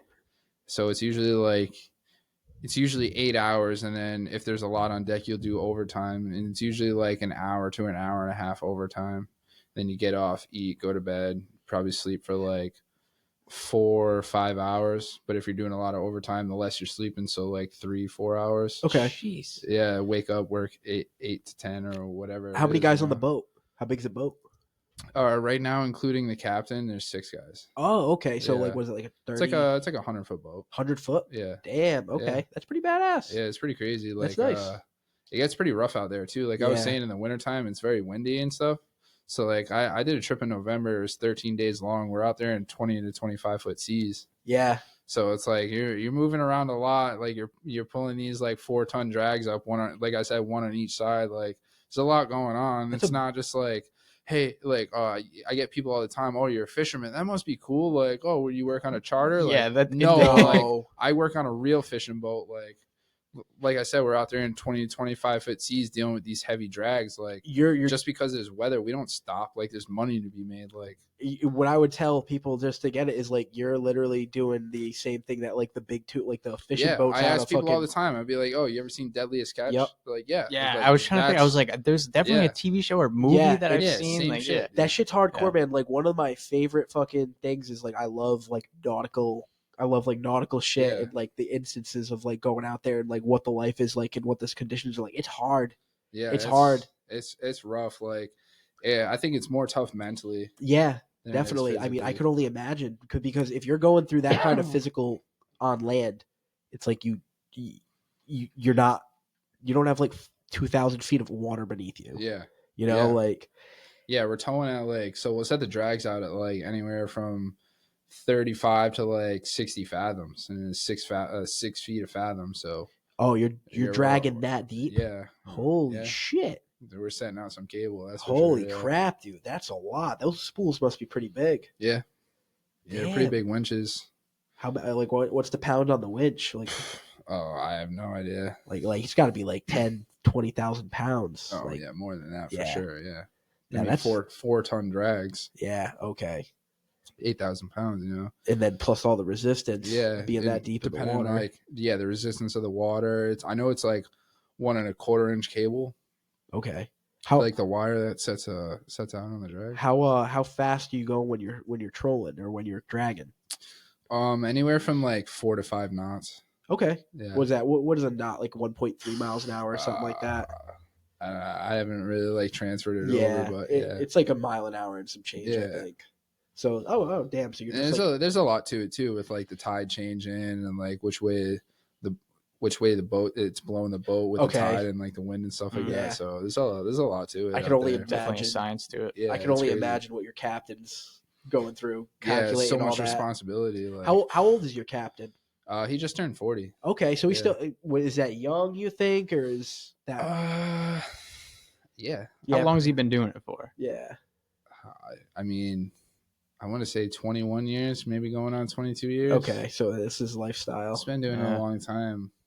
How you feel about it? How you liking it so far? I love it. You love it. Yeah, you feel it's like cool. this is the money's deal? the money's really good. So it's like it sucks when you're out there, but it's like if you're making like $1,000 a day, like $1,500 a day. So it's kind of like you get home, it's like, oh, Yeah. You know, That was worth it. that was worth it. Like it sucks when you're out there, especially like they call it, like I'm a shacker is what they call like a greenhorn on a scala boat. Yep.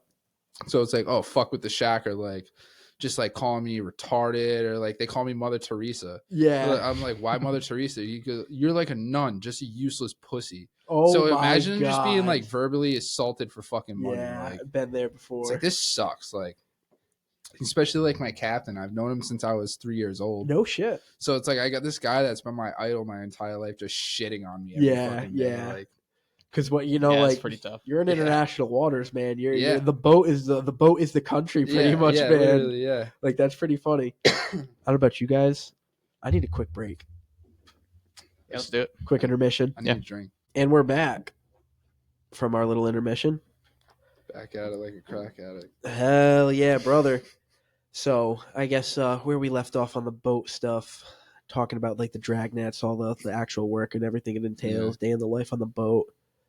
I guess where do you see yourself going with the boat? Like after you when you're not green anymore, what's the move? What's the deal long term? Do you stay with this captain? Yeah. He's the only captain I've worked with so far. Yeah. And like I've known him my entire life, so he's like a big brother to me. So it's like I want to be as good as him.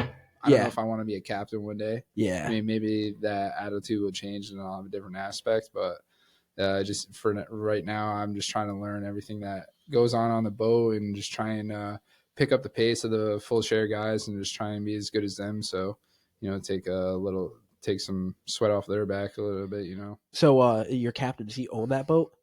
No, there's an owner of he owns 7 boats. Okay. And then Scott, who's the captain, he's captain of 2 of them. Okay.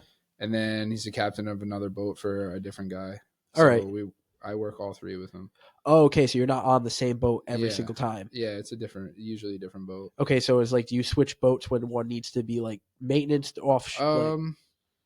It depends. We'll switch boats when we have to get a trip done to like get the days down on the permit or whatever you want to call it. So okay, is it the same crew all the time? Yeah, same crew. Okay, all right. So like this trip that we're going out on Tuesday will be the same boat that I just went out on when I got back Wednesday. So just to burn down days. Okay. That's interesting. I always wondered how that worked. I mean, I know a lot of sometimes like if you're a captain, like it's kind of like I would almost say it's like comparable to like an owner operator truck driver. Yeah. Where like, you have your rig. You get the log down, yeah. Yeah, you run your own rig. Like you take care of the maintenance, like you're your own overhead, but at the same time, like you make your own schedules, like you have your own guys. And... Yeah, like for the most part, the captains make their own schedules. Like usually we leave when the weather's good. We want to go out there when it's not shitty, because like that all like even being out there in like shitty weather, it has to do with like what you catch too. Like you got to think like the tide and all the waves and stuff. The seas are blowing all the shit around at the bottom of the ocean. Yeah. So there's a big strategy to it. I just had something I was going to ask about the boats, but I completely flew out of my head.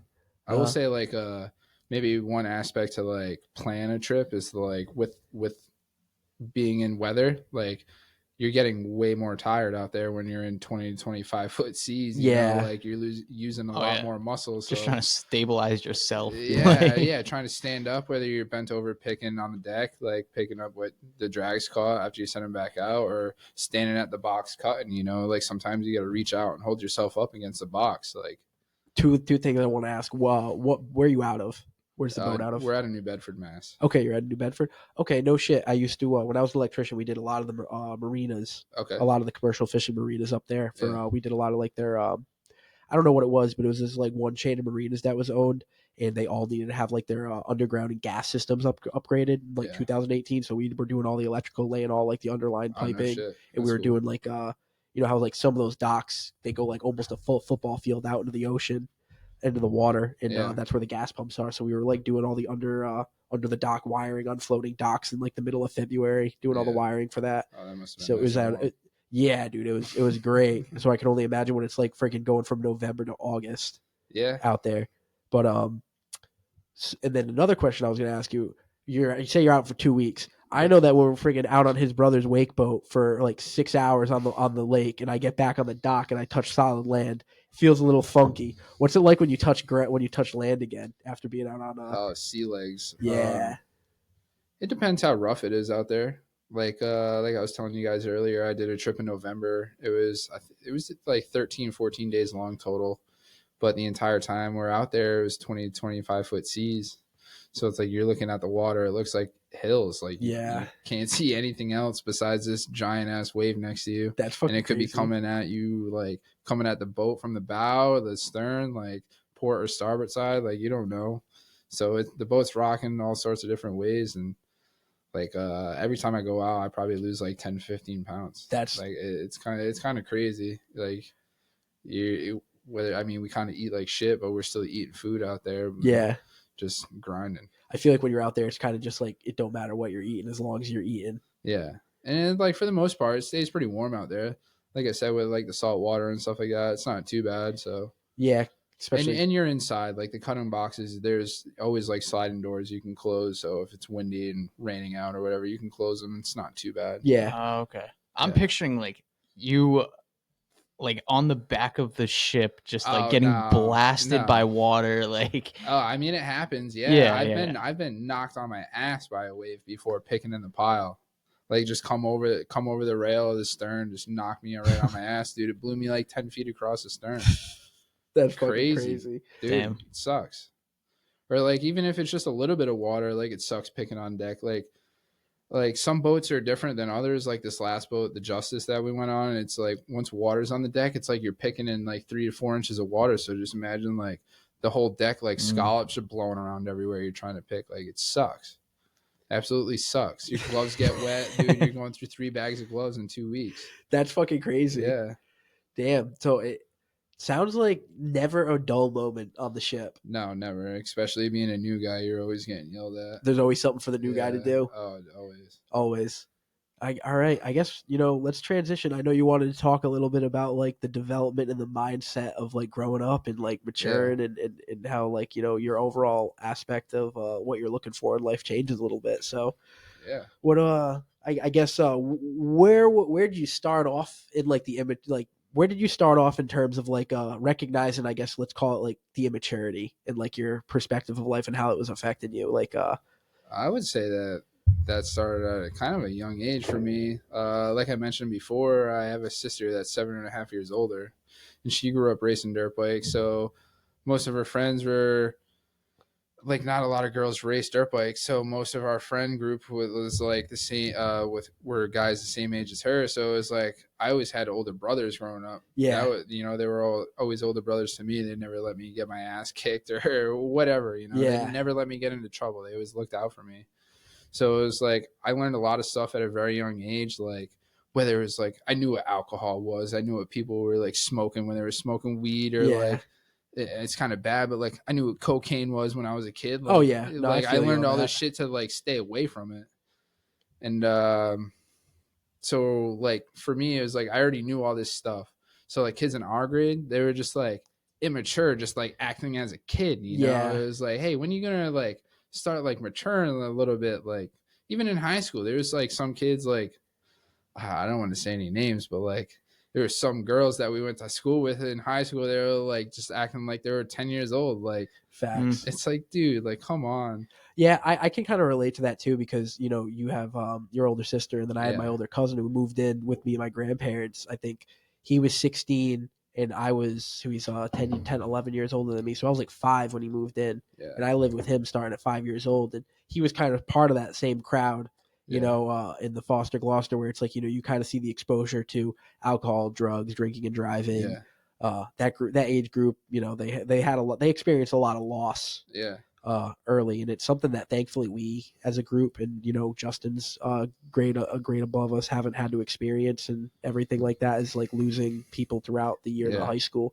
So I mean, I always grew up, and it kind of sounds shitty to say this way, but it was a regular occurrence in the summertime, growing up, knowing somebody, my older cousin Michael, losing best friends in a drunk driving accident, or there's some kid who drowned on the Narragansett Bay one year, and just like all this stuff. And it's like you grow up getting exposed to that aspect of like the losing your, I guess let's call it losing your innocence. Yeah. In the sense of like it's not all sunshine and rainbows and like not everyone's around forever. Yeah. And it kind of makes you, I mean, at a young age, like a lot of people were, like they're so focused on like going to parties and like fucking around and like going to like their school event the next day. And then like I had the same school event the next day, but instead I spent the Friday night like half bailing out my older cousin and his friends because they were fucking hammered trying to drink and drive to like get their shit together. And I had just gotten my license at 16 and they're waking me up at 2:30 in the morning because they need somebody to fucking drive them around town so they can try to get all their shit. Yeah. So like, or like save someone from getting a DUI or whatever it was. And then like you're missing that. And then the teacher or the coach or whatever the next day is like, well, why the F weren't you, at this thing? This is like a mandatory practice or meeting. And I'm like explaining to him like, this is what happened last night. Yeah. This is what I was doing with my Friday night at 16 years old. And he's just kind of looking at me like, even I've never had to do that kind of stuff. Yeah. So I can kind of relate to that aspect. And I guess like growing up with that mindset, it almost kind of like it almost takes away from progressing in like your professional life, because I feel like you grow up like too quick in a way. And like you almost like, like my mom wasn't always just like job, like, career, education. A lot of the times it was like real life shit going on in the family. Yeah. And like, and learning to deal with that and cope with that. And like, for a while I thought it was like, not to say like normal, but then you talk to other people about like what they were going through at that age group or at that time. And, it's like a completely foreign concept to them. Yeah. Like you said, like knowing what cocaine is at like as a kid, like pre 10 years old, like, kids saying like, oh, it smells like skunk. Yeah. And meanwhile it's like, nah, like they're ripping a bong and keeping me away from it kind of shit. Seriously.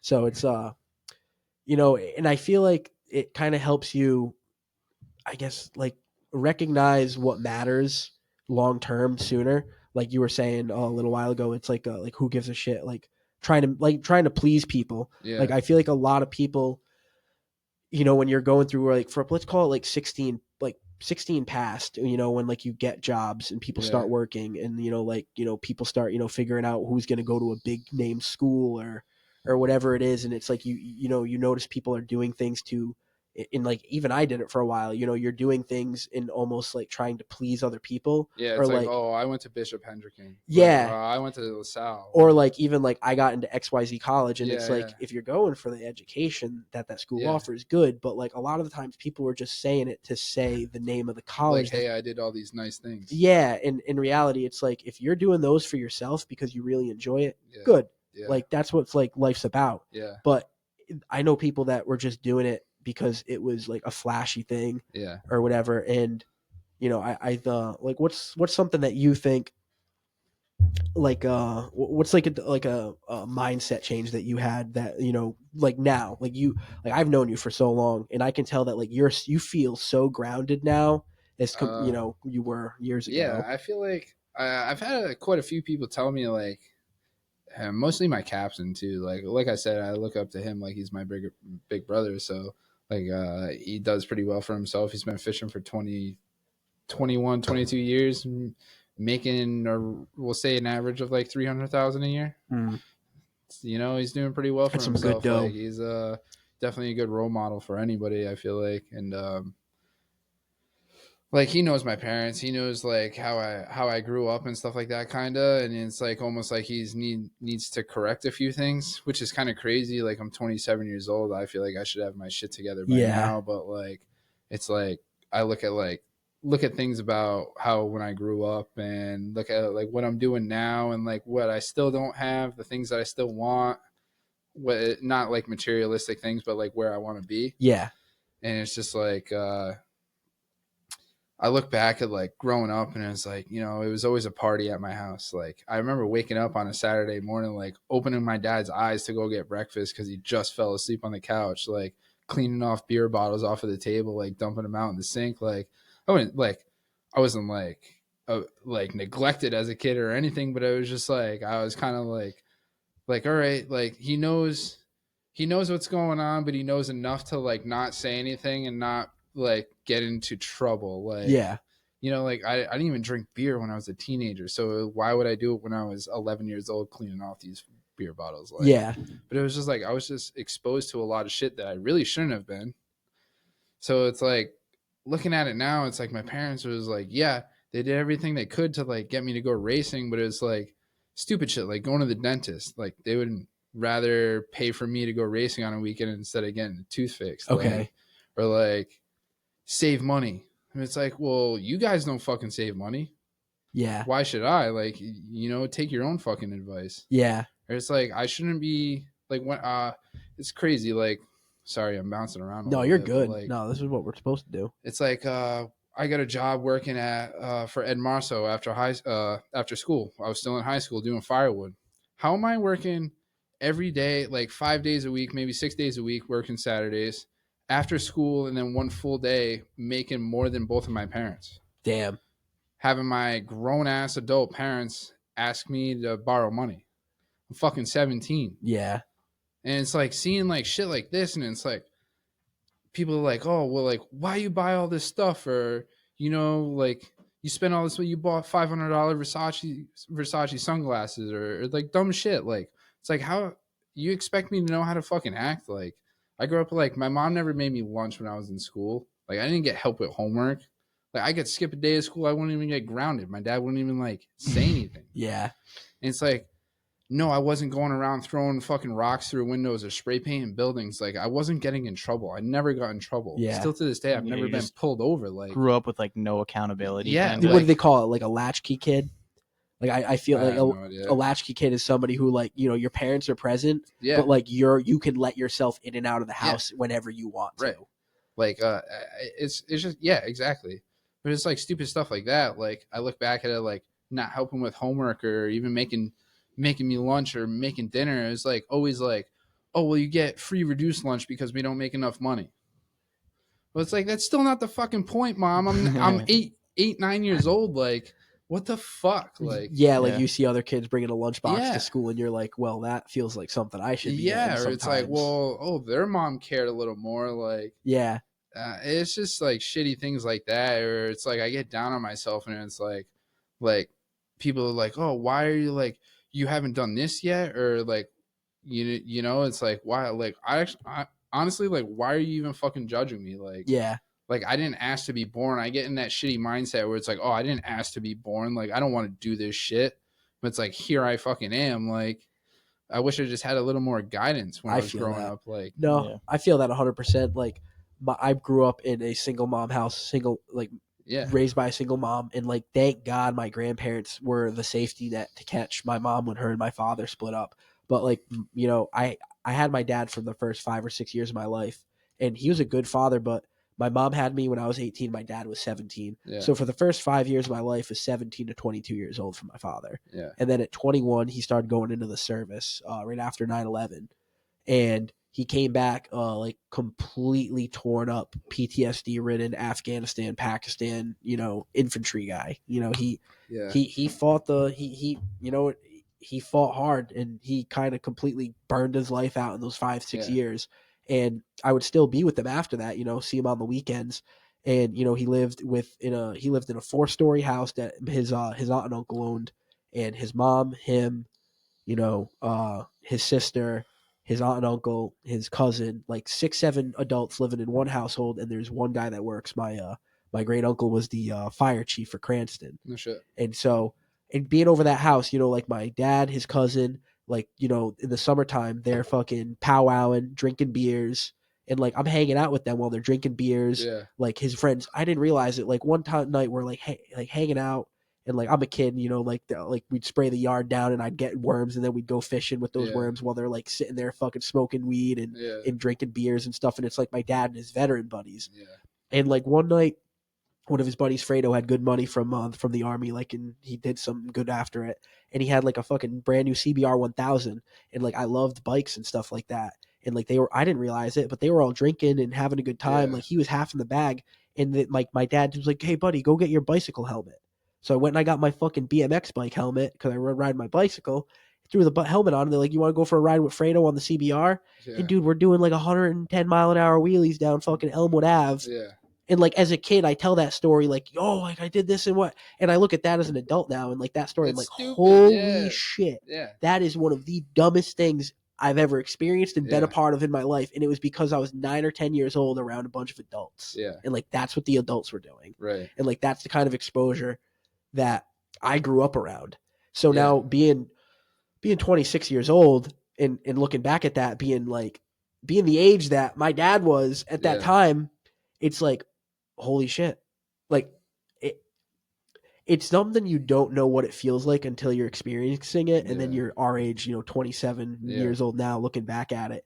And it's like right now I'm learning how to like be fiscally responsible. Yeah. Like I grew up, my mom never made enough money to, own an apartment or like own a Yeah. house for us. And like, thank God now enough, she's bought the house that we grew up living in. Yeah.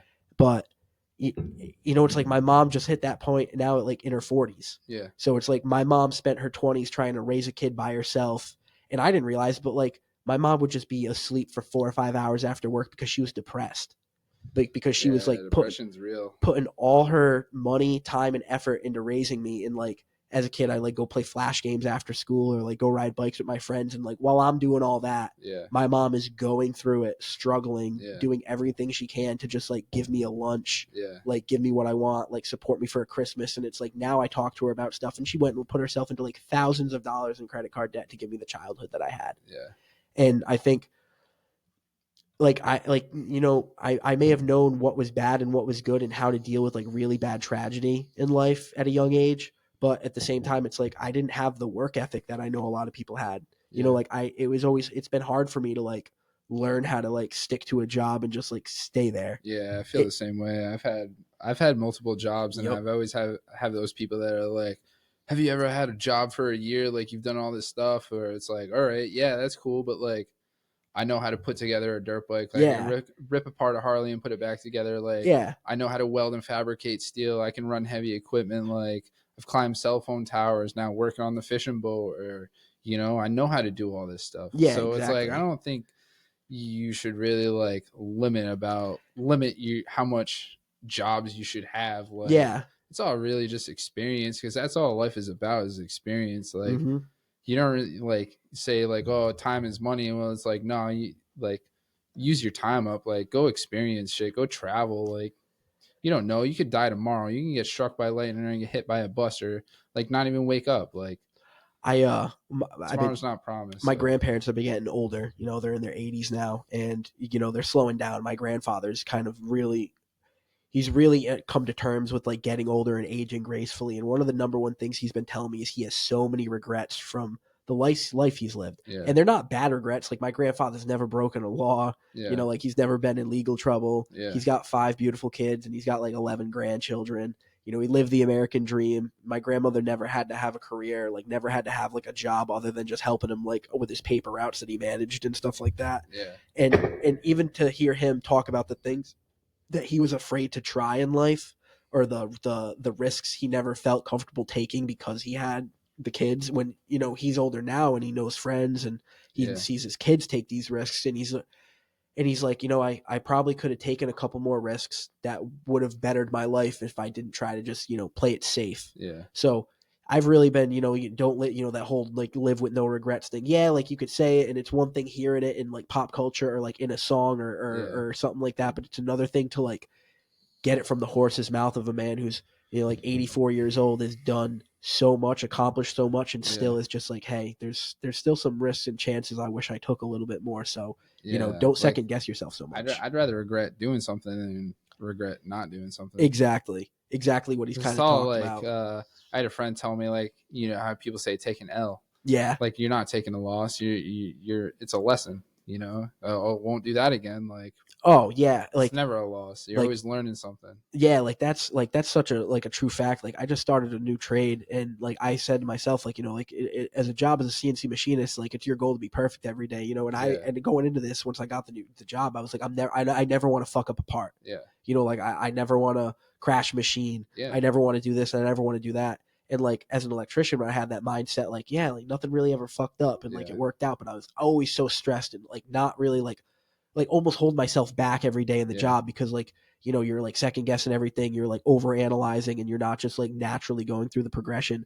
And like, I started crashing machines the last couple weeks, like, and I've been learning more through like crashing the machine and like fucking up a couple parts. Yeah, because how else are you gonna learn? Like, yeah, hey, exactly. don't do that again. Yeah, like, and they told me, they're like, dude, this is just part of it. They're like, you take your L's and you learn from them, and it's just like, okay. And like I've like felt it in other aspects of life, but like this is one where it's like it feels like it's sticking a little bit more. Maybe it's the full developed brain now. Like, to touch base on that too, like what I've learned from like working on the boat, like I said it earlier, like it's more mentally than it is physically. Yeah. Like it is physically, like you're standing up, whether you're standing up cutting or bent over picking on the boat, like you're always moving around, especially when it's rough out, you're using a lot more energy. But like your mind is a lot stronger than you really think it is. Like I didn't think I would still be doing that. Like those are men. Those are like grown ass real fucking men out there, like just busting their ass every day on the fishing boat. Like I told myself there's no way I can do it. Like I kept like my legs would hurt, like my back would hurt, like so bad. And it's like, how am I ever gonna get used to this? Like getting yelled at for not going fast enough. It's like be at 100 all the time. And it's like, how am I ever gonna get to this level? And it's just like I kept going back. And it was like, and got to the point where it's like waking up for watch. It's like I wasn't like, oh fuck again. Like I got to go out there and like bust my ass again. And it was just like, you know what? Like my mind is stronger than I really fucking think. Like you put your mind to something, like you can do anything. Do you ever really do a little sidetrack? Do you ever deal with any like isolation kind of thoughts out there? Like you're out in the ocean, you're 200 miles, you're not near any land. You got the 6 dudes on the boat with you. Like what's the mental capacity for that? Like what's it feel like? You ever have any thoughts like that? Any like lonely feelings when you're out there on the fucking ocean? Dude. Yeah, you're out there fucking 2 weeks at a time, just standing there picking or shucking scallops. Like there's times where I'm like, what the fuck am I doing? I want to toss myself over the side of the you're boat. Like, damn, I wish I could walk across the street and grab a coffee right now or something. But it's funny you say that because like we got back Wednesday night. Thursday I drove back out there to pick up my check, got a haircut, some other errands I did. But it was like driving around and I was like, man, I almost like want to be back on the boat. Like there's so many fucking idiots out here on the road. Like I was like, this sucks. What do you guys do for you guys have like a radio or like anything like that out on the boat? So we got like Sirius satellite radio, but like a lot of guys will bring like a JBL speaker. We'll hang it up in the cotton box, so we'll all just like Bluetooth our you get good cell phone service and shit out there. We actually just got Starlink. Nice. So okay, we got fucking Wi-Fi on the boat. Shout out Elon. That's some pretty good shit. There's some rules we're not allowed to post, like don't post on social media like fishing stuff. It all has to do with like just like not letting people know where we're fishing, because if we're catching good stuff, other people see where you are and they're gonna come follow you. So if they see that fucking James Skinner's hauling in fucking big old nets full, and you fucking seriously, it's crazy. You see some boats that are like towing pretty close together. Like there was an incident out there this last trip, 2 boats. The captains are brothers actually. They were touching outriggers. So it's like, all right, like you guys are that fucking close to each other. That's in the middle of the ocean. In the middle of the ocein, like, and they're touching outriggers. Yeah, it's like, why are you guys that close? Yeah, for real. That's like some dumbass shit. Crazy, dude. Is you ever have any like downtime, like leisure time on the boat to kind of like hang out or anything like that together as a crew? It depends. We call it cutting out. So if you cut out, like cutting out is like, oh, you have some time to just like either sit down or get some other shit done before the next tow comes out. So it's like you cut all the scallops that were in the box. So like lately there's been a lot of cutting out because there's not a lot out there. So it's like we'll get like 2 bushels aside, 2-3 bushels aside, and have like 20-30 minutes to sit down and whatever, eat an ice cream or whatever, get a water or something. Anything else you want to touch on about fucking life, the growth, the development? There's a time to roll into some Instagram questions. I don't know. I'll say like, I want to say like fishing has like changed my life tremendously. I want to say even since like I just been doing it since August, but like doing it consistently, it's like, it's only been so long, but it's like that's the most consistent thing I've done so far, like in my life the past few years. It's like a solid job where I make sick money. It's hard ass work, so like it makes me feel good when I'm out there. And it's like I look at it like I said, we went out there for 13 days in 20 to 25 foot seas. Then you're looking at this shit. It's like people watching Deadliest catch on their couch. Like, it's like, damn, I'm out here being a grown ass fucking man, like working my ass off for this money, and it makes me feel good. But it's like you said, like, does it get lonely out there? You're like, you're standing there cutting by yourself, and it's like you got no one to talk. Like, you're not really supposed to talk about other shit besides work when you're out there. Like, keep your mind in the game. So it's like thinking about bad shit. It's like, oh, this sucks. Like especially like being the new guy getting harassed, and it's like, especially by somebody I've known my entire life who I looked up to. So that's tough. Yeah. But it's like when we're out there, he's a captain. We're at work. We're not at the bar being friends drinking beer, you know? So it's tough. It's like keep that personal shit inside your head. Don't let it fuck you up. It's funny you say that because it's kind of it's obviously, you know, we're not on a boat, you know, we're at a machine shop. Yeah. But it's like you know, I work at American Tool, and you know, like my boss straight up prides himself in being like the marina job shops in Rhode Island and in the Northeast. Like we do all big tooling.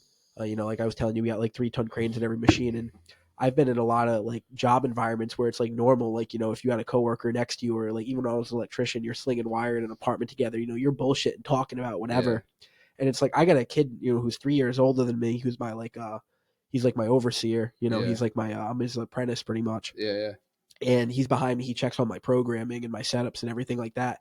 And like maybe once every 2 or 3 weeks, we'll have a day where we talk. Yeah. Like chit chat. Yeah. But then every other day, it's just like everyone, dude. Yeah. We run 410s and then due diligence. Yeah, we run 410s and then 8 hours on Friday. So we do, you know, like 58 hours a week, give or take, 55 hours or whatever it may be. Yeah. And it's like, dude, you go in at 6 a.m.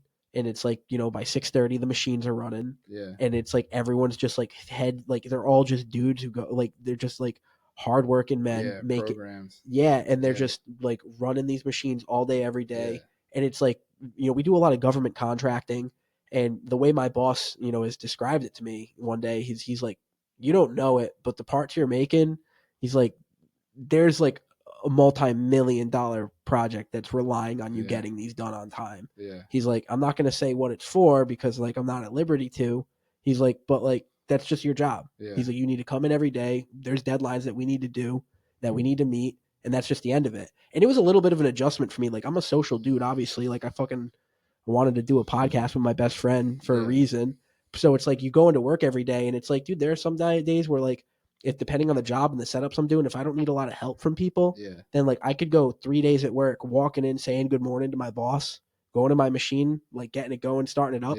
And then I'm just by myself for 3 days straight at work, where it's like, some people might like that. But like for me, like it took a little bit of an adjustment for that, because it's just like the mature thing to do in that workplace is to just like not be trying to chit chat with everybody next to you and shit. Just be a man and fucking get the work. Yeah, dude, fucking put your speaker on, put your earbuds in, keep your machine running, and fucking when 5 o'clock rolls around, clock out and see you in the morning. Yeah. And that's just how it is. And it's like, you know, I appreciate it now. I fuck with it. I feel like what you said, just like clock in and do your shit. It's like basically how like I've looked at life as an adult, like recently, like these past few months, and it's like just like I stopped worrying about what like other people thought about me. And it's like, why wasn't I doing this the entire time? Like, and it comes down to like even like stupid shit, like clothes I want to wear, shoes that I want to buy, or like stupid like Versace sunglasses. It's like I like that shit, so why shouldn't I? You know? And it's like I think about it with also being on the boat, and it's like my own self is taking my ass to the fucking boat and going out there and busting my own ass to make my own fucking money. So it's like, why should I live my life worrying about what other people fucking think or what other people are doing? And it's like, recently I've realized it's like, I only have like a handful of friends now. Which is like, we don't talk all the time, but we get together like right now. It's like, hey, what's up? It was like, we never even skipped a beat. But it's like a big realization when it's like, you really have a handful of friends. But that's okay. Like, I'd rather have 4 quarters than 100 pennies. No, facts, man. Like, so for me, it's like, I realized I just wanted a simple life. And it's like, even if I don't talk to people, like a few years ago, I said, it really stuck in my head. I said, I was sorry to my aunt for like not reaching out so much. She was like, never be sorry. She's like, you're a grown man and you're starting your own life. Like, you're just busy doing shit. So I was like, I just think about that now. And it's like, you know what? I don't have to be sorry about like not talking to people anymore. It's like, I'm out here just working, grinding. Like, I want to make money. I want to be successful. Like I love my parents. They've done a lot for me, but it's like, I never want to be in the position that they're in right now. And it's like, they've taught me a lot. Like, they've taught me everything. And it's like, my dad raised me to be the man I am right now. But it's like, I have to be better than that. So it's just like, for me, it's just like, fuck it. Like, I don't care if I piss people off by telling them the truth. And it's like, I'm going to be me. It's like I said, I didn't ask to be born. So why should I go around pleasing other people? It's like Facts. I just need to make myself happy, whether that's cutting people off. Like I've cut off a lot of friends from high school that just want to party and do drugs, and it's like I couldn't even tell you what a Percocet or a Xanax looks like. Yeah. Like, I don't really drink. I smoke weed. I like mushrooms. Like I like tripping out. Like Yeah, facts. I feel you on that one. That shit like brought on a lot of like realization for like just life in general too. It's like there's such a bigger picture out there than just like going to work and buying all this materialistic shit. And it's like, what happened to like evolution ruined us? Like these stupid fucking things, or just like shoes. Like you think about like, what about when people were just living life with nothing, wiping their asses with leaves, like making food from fucking plants? Like, yeah, it's like, damn, dude, you guys are like fighting over fucking money and materialistic shit. It's like fell off hard. Life is just crazy, bro. Yeah, an appreciation for the little things. Yeah, and you know, just I feel like every, you know, one of the big things is like, you know, I just try to learn something new every day, whether it be a new life lesson, whether it be something in the workplace, you know, whether it be, you know, learning that there's something new I enjoy every day. Yeah. You know, like even lately, like I've been changing up my normal schedule, and I've just been trying to spend a little bit more time every day after work with Steph. Yeah. And it's like at first it's like I have like, you know, I work in like 10 or 11-hour days, 12-hour days sometimes. So it's like I only have so much time when I get out of work. You know, I got to wake up at 4:45, 5 every day. Yeah. And so it's like, you know, you get out of work at 5:30, you know, you get home 6:30, and then 3 hours. You got 3 or 4 hours to yourself. Right. So I was like trying to use that 3 or 4 hours, cramming in like, you know, different things, trying to accomplish stuff. And then I was like, well, what if I just stopped trying to get so much done after I just worked hard all fucking day? And what if I just like slowed down and appreciated the people around me every day? And that's been a big change. It's like real big appreciation of like family and like the individuals around you. Yeah. And like even just like doing this podcast and spending more consistent time with Justin and coming out here and just having something to, you know, it's like a nice, stable, consistent part of life that like I can really enjoy and like look forward to working on every week. And I've realized too, like, it may sound like crazy to you guys, but it's almost like life is like a big competition with everybody. A lot of people approach Whether it that it's way. Like how much money you make, what kind of car you drive, what kind of clothes you're wearing. And it's like for me, it's like I just like stop giving a fuck about that. Yeah. And it's like, yeah, I make good money and it's like I can do what I want really. But it's like nobody's better than anybody else. Like we're all just human beings at the end of the day. We're all gonna we're all either gonna die cremated or buried fucking 6 feet under. Yeah. And it's like I don't know. For me, it's like I kind of like to like bring back to like motorcycles. It's like I stopped racing because it was like, oh, the competition. And it's like there's a lot of animosity with like racing and stuff like that. And even like the Harley scene, like doing like a Harley stunts, it was like there's a lot of animosity in that too, because it's like, oh, this kid learned another trick when I've been trying to do that for a couple of years. It's like, oh, don't talk to him. And it's like, dude, bro, I thought we all just do this shit because we love it. Yeah. And it's like, why is everything a competition? It's like life is just a big competition. A lot of people 100%. Are vapid. It's like, oh, I do more than them. Why does that matter? Yeah. I used to care a lot about that. Like, I don't know. Like being raised by my mom, like she never really gave me like that sense of like competition or like really discipline to like accomplish a lot growing up. I feel the same way. So it's like people around me would be like doing all this stuff and I'm like, how are you doing that? Yeah. But in reality, it's like at the same time, like my mom raised me with such an appreciation for the little things in life. Yeah. And it's just like, you talk to these people sometimes and it's like, I live life like ignorance is bliss sometimes. And like very almost like a lackadaisical approach to things. And like one thing I realize now is like, I love the saying, it is what it is. Yeah. Like, no, dude, it is what it is, man. It is what it is. Like it's serious. Like I've been trying to tell people like, if like one of the big things I say, like if I'm getting caught up or worked up about something is like, is there anything I can do about that this instance? No? No. All right. Well, let's try to enjoy what we're doing right now and like fucking move past it. Yeah. So, all right. Good life talk. Yeah. You want to wrap this up with some IG questions? Yeah, let's get it. Let's get it. Got a handful here. Damn, we got some heaters. Got first two from Jared Rekorvitz, my brother. Oh. First one, what are your plans for this upcoming moto season? Hopefully ride my dirt bike. Racing or just riding for fun? I actually just put it back together today. I need to work out some kinks. It's not starting right now, so I got to figure that out. What kind of bike you got these days?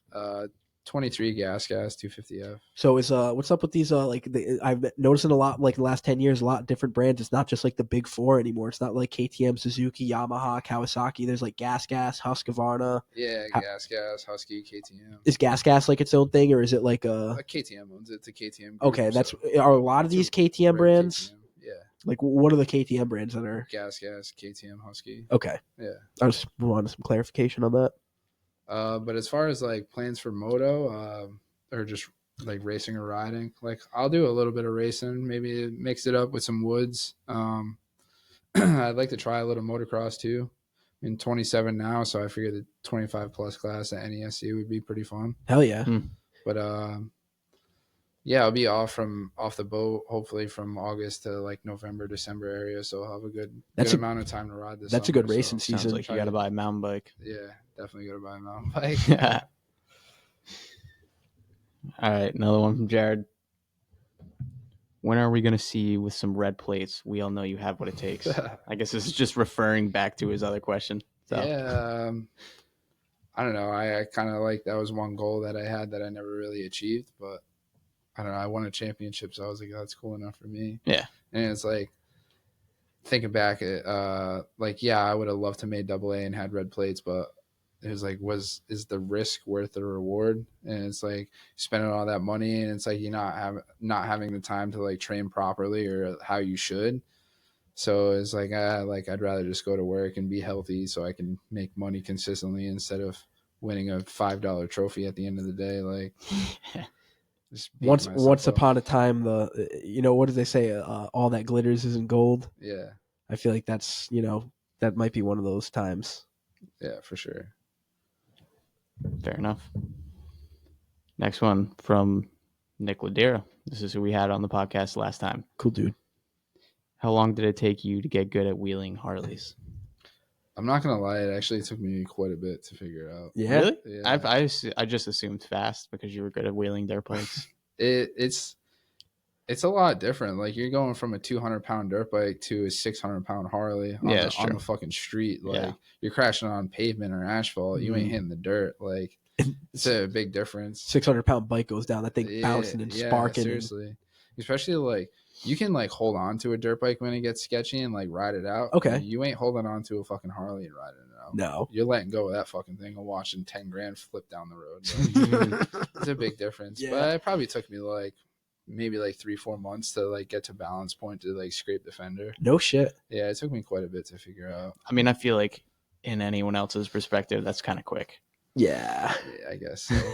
what was a little bit of, what was a hurdle, if there's one specific thing about wheelie and the Harley versus the dirt bike? What was the hurdle that was like kind of you were working on? The big hurdle was like dropping back. Like dropping back to 12 o'clock is like, it's a scary feeling. And it's like I said, it's 600 pounds, like the bike straight up and down. It shouldn't be like that, obviously.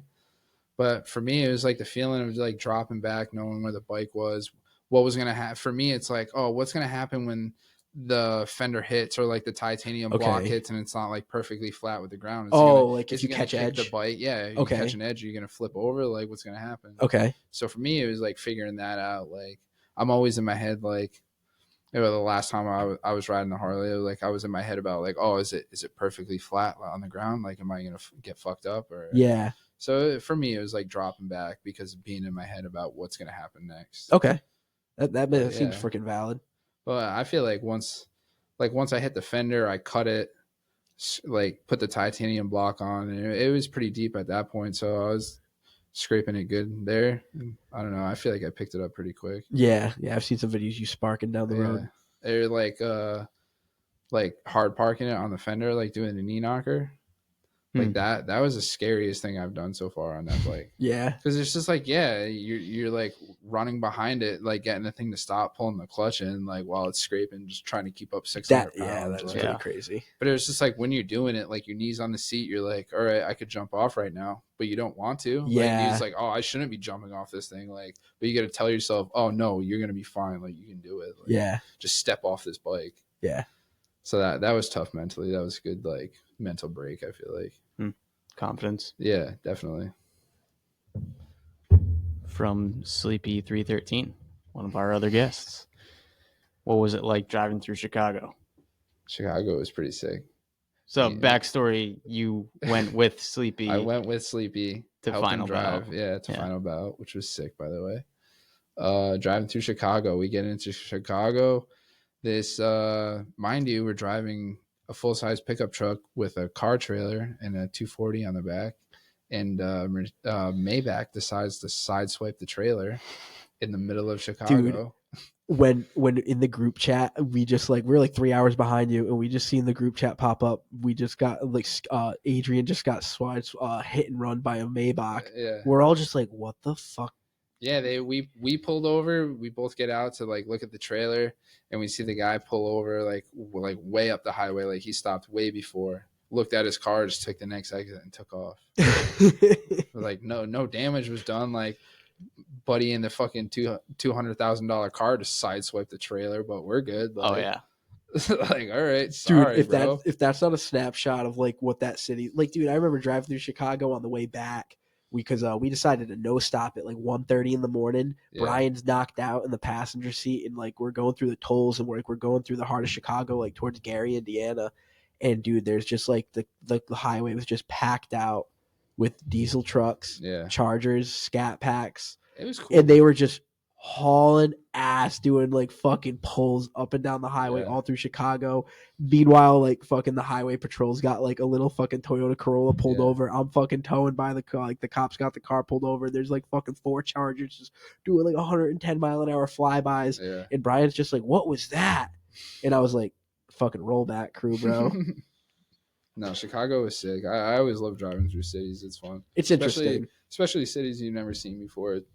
It's always interesting to me. I like traveling, so yeah, it was cool. Facts. That was tripping. That was a good weekend. Yeah. Good week. All right. Next question from Bree Burns. How easy for you was it to make the transition from dirt bike to Harleys? It was actually really hard. I'm not gonna lie. Like a lot of the stuff we call it sliding, like drifting on the Harley. Like, I mean, it's different than what you guys are doing in the cars, but for me, it was like growing up racing dirt bikes. The biggest thing is getting traction. Yeah. With doing that shit, you don't want to get traction. You want the tire to spin. So for me, it was like I would always like let off, and the bike would high side. And that's the scariest thing on a Harley. A 600-pound bike whipping you to the fucking ground because you let off. Yeah. So it was difficult in like aspects like that, and especially like I just said with like hard parking on the fender. And it's like wheeling a dirt bike. You like, how are you gonna hard parking on a fucking plastic fender? Facts. Like, you're not doing that. You don't want your feet to come off. So it's like that was a mental break. And it's like you don't use front brakes really, like drifting on a Harley. So it's like growing up racing, like you're using front brakes everywhere in turns and stuff. So yeah, there's just like little things like that people don't realize, I feel like. So a lot of the polar opposites with the Harley as opposed to the dirt bike. The dirt bike, you got a lot of ground clearance, knobby tires for traction. Meanwhile, the stuff you're doing with the Harley is more weight, more inertia, more, less grip. Right. And I almost want to say it's like I was thinking about it. It's like, oh, I want to say like you almost have to ride out of control on the Harley. Whereas like on the dirt bike, it's like you want to be in control like of everything. Yeah. Like what line you're taking it, what rut your tires and everything like that. Yeah. Where it's almost like the Harley, it's like you got to ride reckless. Like you kind of just in like more balls and brains type of riding. Oh, okay, like full commit. Yeah. All right. Next question from Steph Coffee. What is the coolest / your favorite experience you've ever had? A lot to think about here. Yeah, it's a loaded question. Yeah. Coolest / favorite experience I've ever had. Maybe like traveling somewhere or something that you went through at work. Let me ask you this question. What's like your best weekend of like racing in your life? Like what's one of your favorite standout racing weekends from like all the weeks, all the days you spent at the tracks and shit? Is there one? The day you clinched the A200 championship. That was pretty sick. I knew I only had to get top 3 to win the championship that day. So it was like I went 2-2 both motos. So I was like, oh, cool, like wrap that up. But it was like, I would say like my favorite experience ever. I know it sounds crazy, but the first time I did mushrooms. Yeah? Yeah, I was in California. Me and 3 other buddies, we rented a cabin in the Sequoia National Forest. No That was shit. the first time I ever tripped out. Yeah, it was like we're in this huge valley. Like the nearest gas station was an hour away, so you're looking at just land, hills. Yeah. Like, so it was like the valley looked like the ocean. It was like I could see trees from like miles away. Like, but it just like, I don't know. It's like I've never had an experience like that in my life ever since. I could feel you on that. The first time I ever did psychedelic it was mushrooms just like you feel really good. You like, it's weird to explain if like you've never done that shit before, but it's like you're like one with the earth. As corny as it is to say, like everything makes sense. Like you understand why like. I'm not big into like Jesus, but like you understand why like God did a lot of stuff, like created Earth, like all this other shit. Like I would say like everything just makes sense. That's all I can. Yeah, the sense that I got from it is like once it all rolled in and hit me, and like it was all like in full force. It was like an overwhelming sense of appreciation for like being a part of the world. It's like, why can't I feel like this all the time? Yeah, it was like like I remember standing outside. It was like a beautiful like early summer day, and I was just standing in the middle of my yard, like just looking at trees. Yeah, dude. The breeze was blowing, the leaves were moving on the trees. It wasn't too hot out, and like the sunlight obviously looks different. You know, like you could almost see the rays of sunshine, and it out of nowhere, my brain went through like this automatic checklist of like everything good in my life. Yeah. Like, like how good Steph and I were doing at the moment, like all the promise and potential I had going forward with the plans and like the career moves and stuff I was making. And like, I don't know, it was like you don't think of all the bad shit. Yeah, it was like a racking of alignment for the brain. I look at it as like a mental reset. Almost. Yeah, like yeah. You're resetting your brain. Yeah, because it's just releasing all the serotonin in your body. So. Steph's gonna love that answer. Yeah, she's gonna love that. Next question. I don't know who this is. Dadwagon 666. Do the carpets match the drapes? I mean, that's an obvious question. I'm a ginger, so yeah. All right, next question. Algemus. What it do? What it do, Al? What it do? From Haley. This is Jared's girlfriend. Cat or dog person? I mean, I like dogs, but there's nothing wrong with a good pussy every now and then, you know? Yeah, let's go with that. That's fucking good one right there. Fuck yeah. Haley will appreciate that. Another one from Haley. One food for the rest of your life or your feet falling asleep once a day for 20 minutes randomly? It's an interesting question. I might go with the feet falling asleep. I mean, 20 minutes a day. I'd rather fucking suffer through 20 minutes a day. Yeah. Than eat one food for the rest of my life. So yeah, I do the 20 minutes. Yeah, I do the 20 minutes a day until you find out that those 20 minutes are like the worst feet falling asleep of all time. But hey, think about it, right? If you just like you're taking a shit and you're on your phone, your feet are falling asleep. You're in there for at least like 20 minutes. Facts. Like, come on. Yeah, you just gotta deal with it. Just deal with 20 minutes. All right, next question. I think this is the last one too. From Kev Keegs. If you had to choose only one, dirt bikes or motorcycles, which would it be and why? I would say like motorcycles. Really? Yeah. Wow. I don't know. It's 2 wheels and it's got an engine, so it's cool with me. Yeah. But the biggest thing when I got the Harley, it was like I can ride this to places to go ride. Yeah. I don't have to put it in the back of my truck to go ride. Yeah. You know? I mean, it's definitely more dangerous. Like on riding the Harley on the street, like you notice a lot more people on their phone than when you're in your car. Yeah. Because you're probably on your phone while you're in your car, but not me, man. You know? No, not me. Not unless I got to change the Spotify playlist. But I don't know. I like motorcycles. Motorcycles are cool.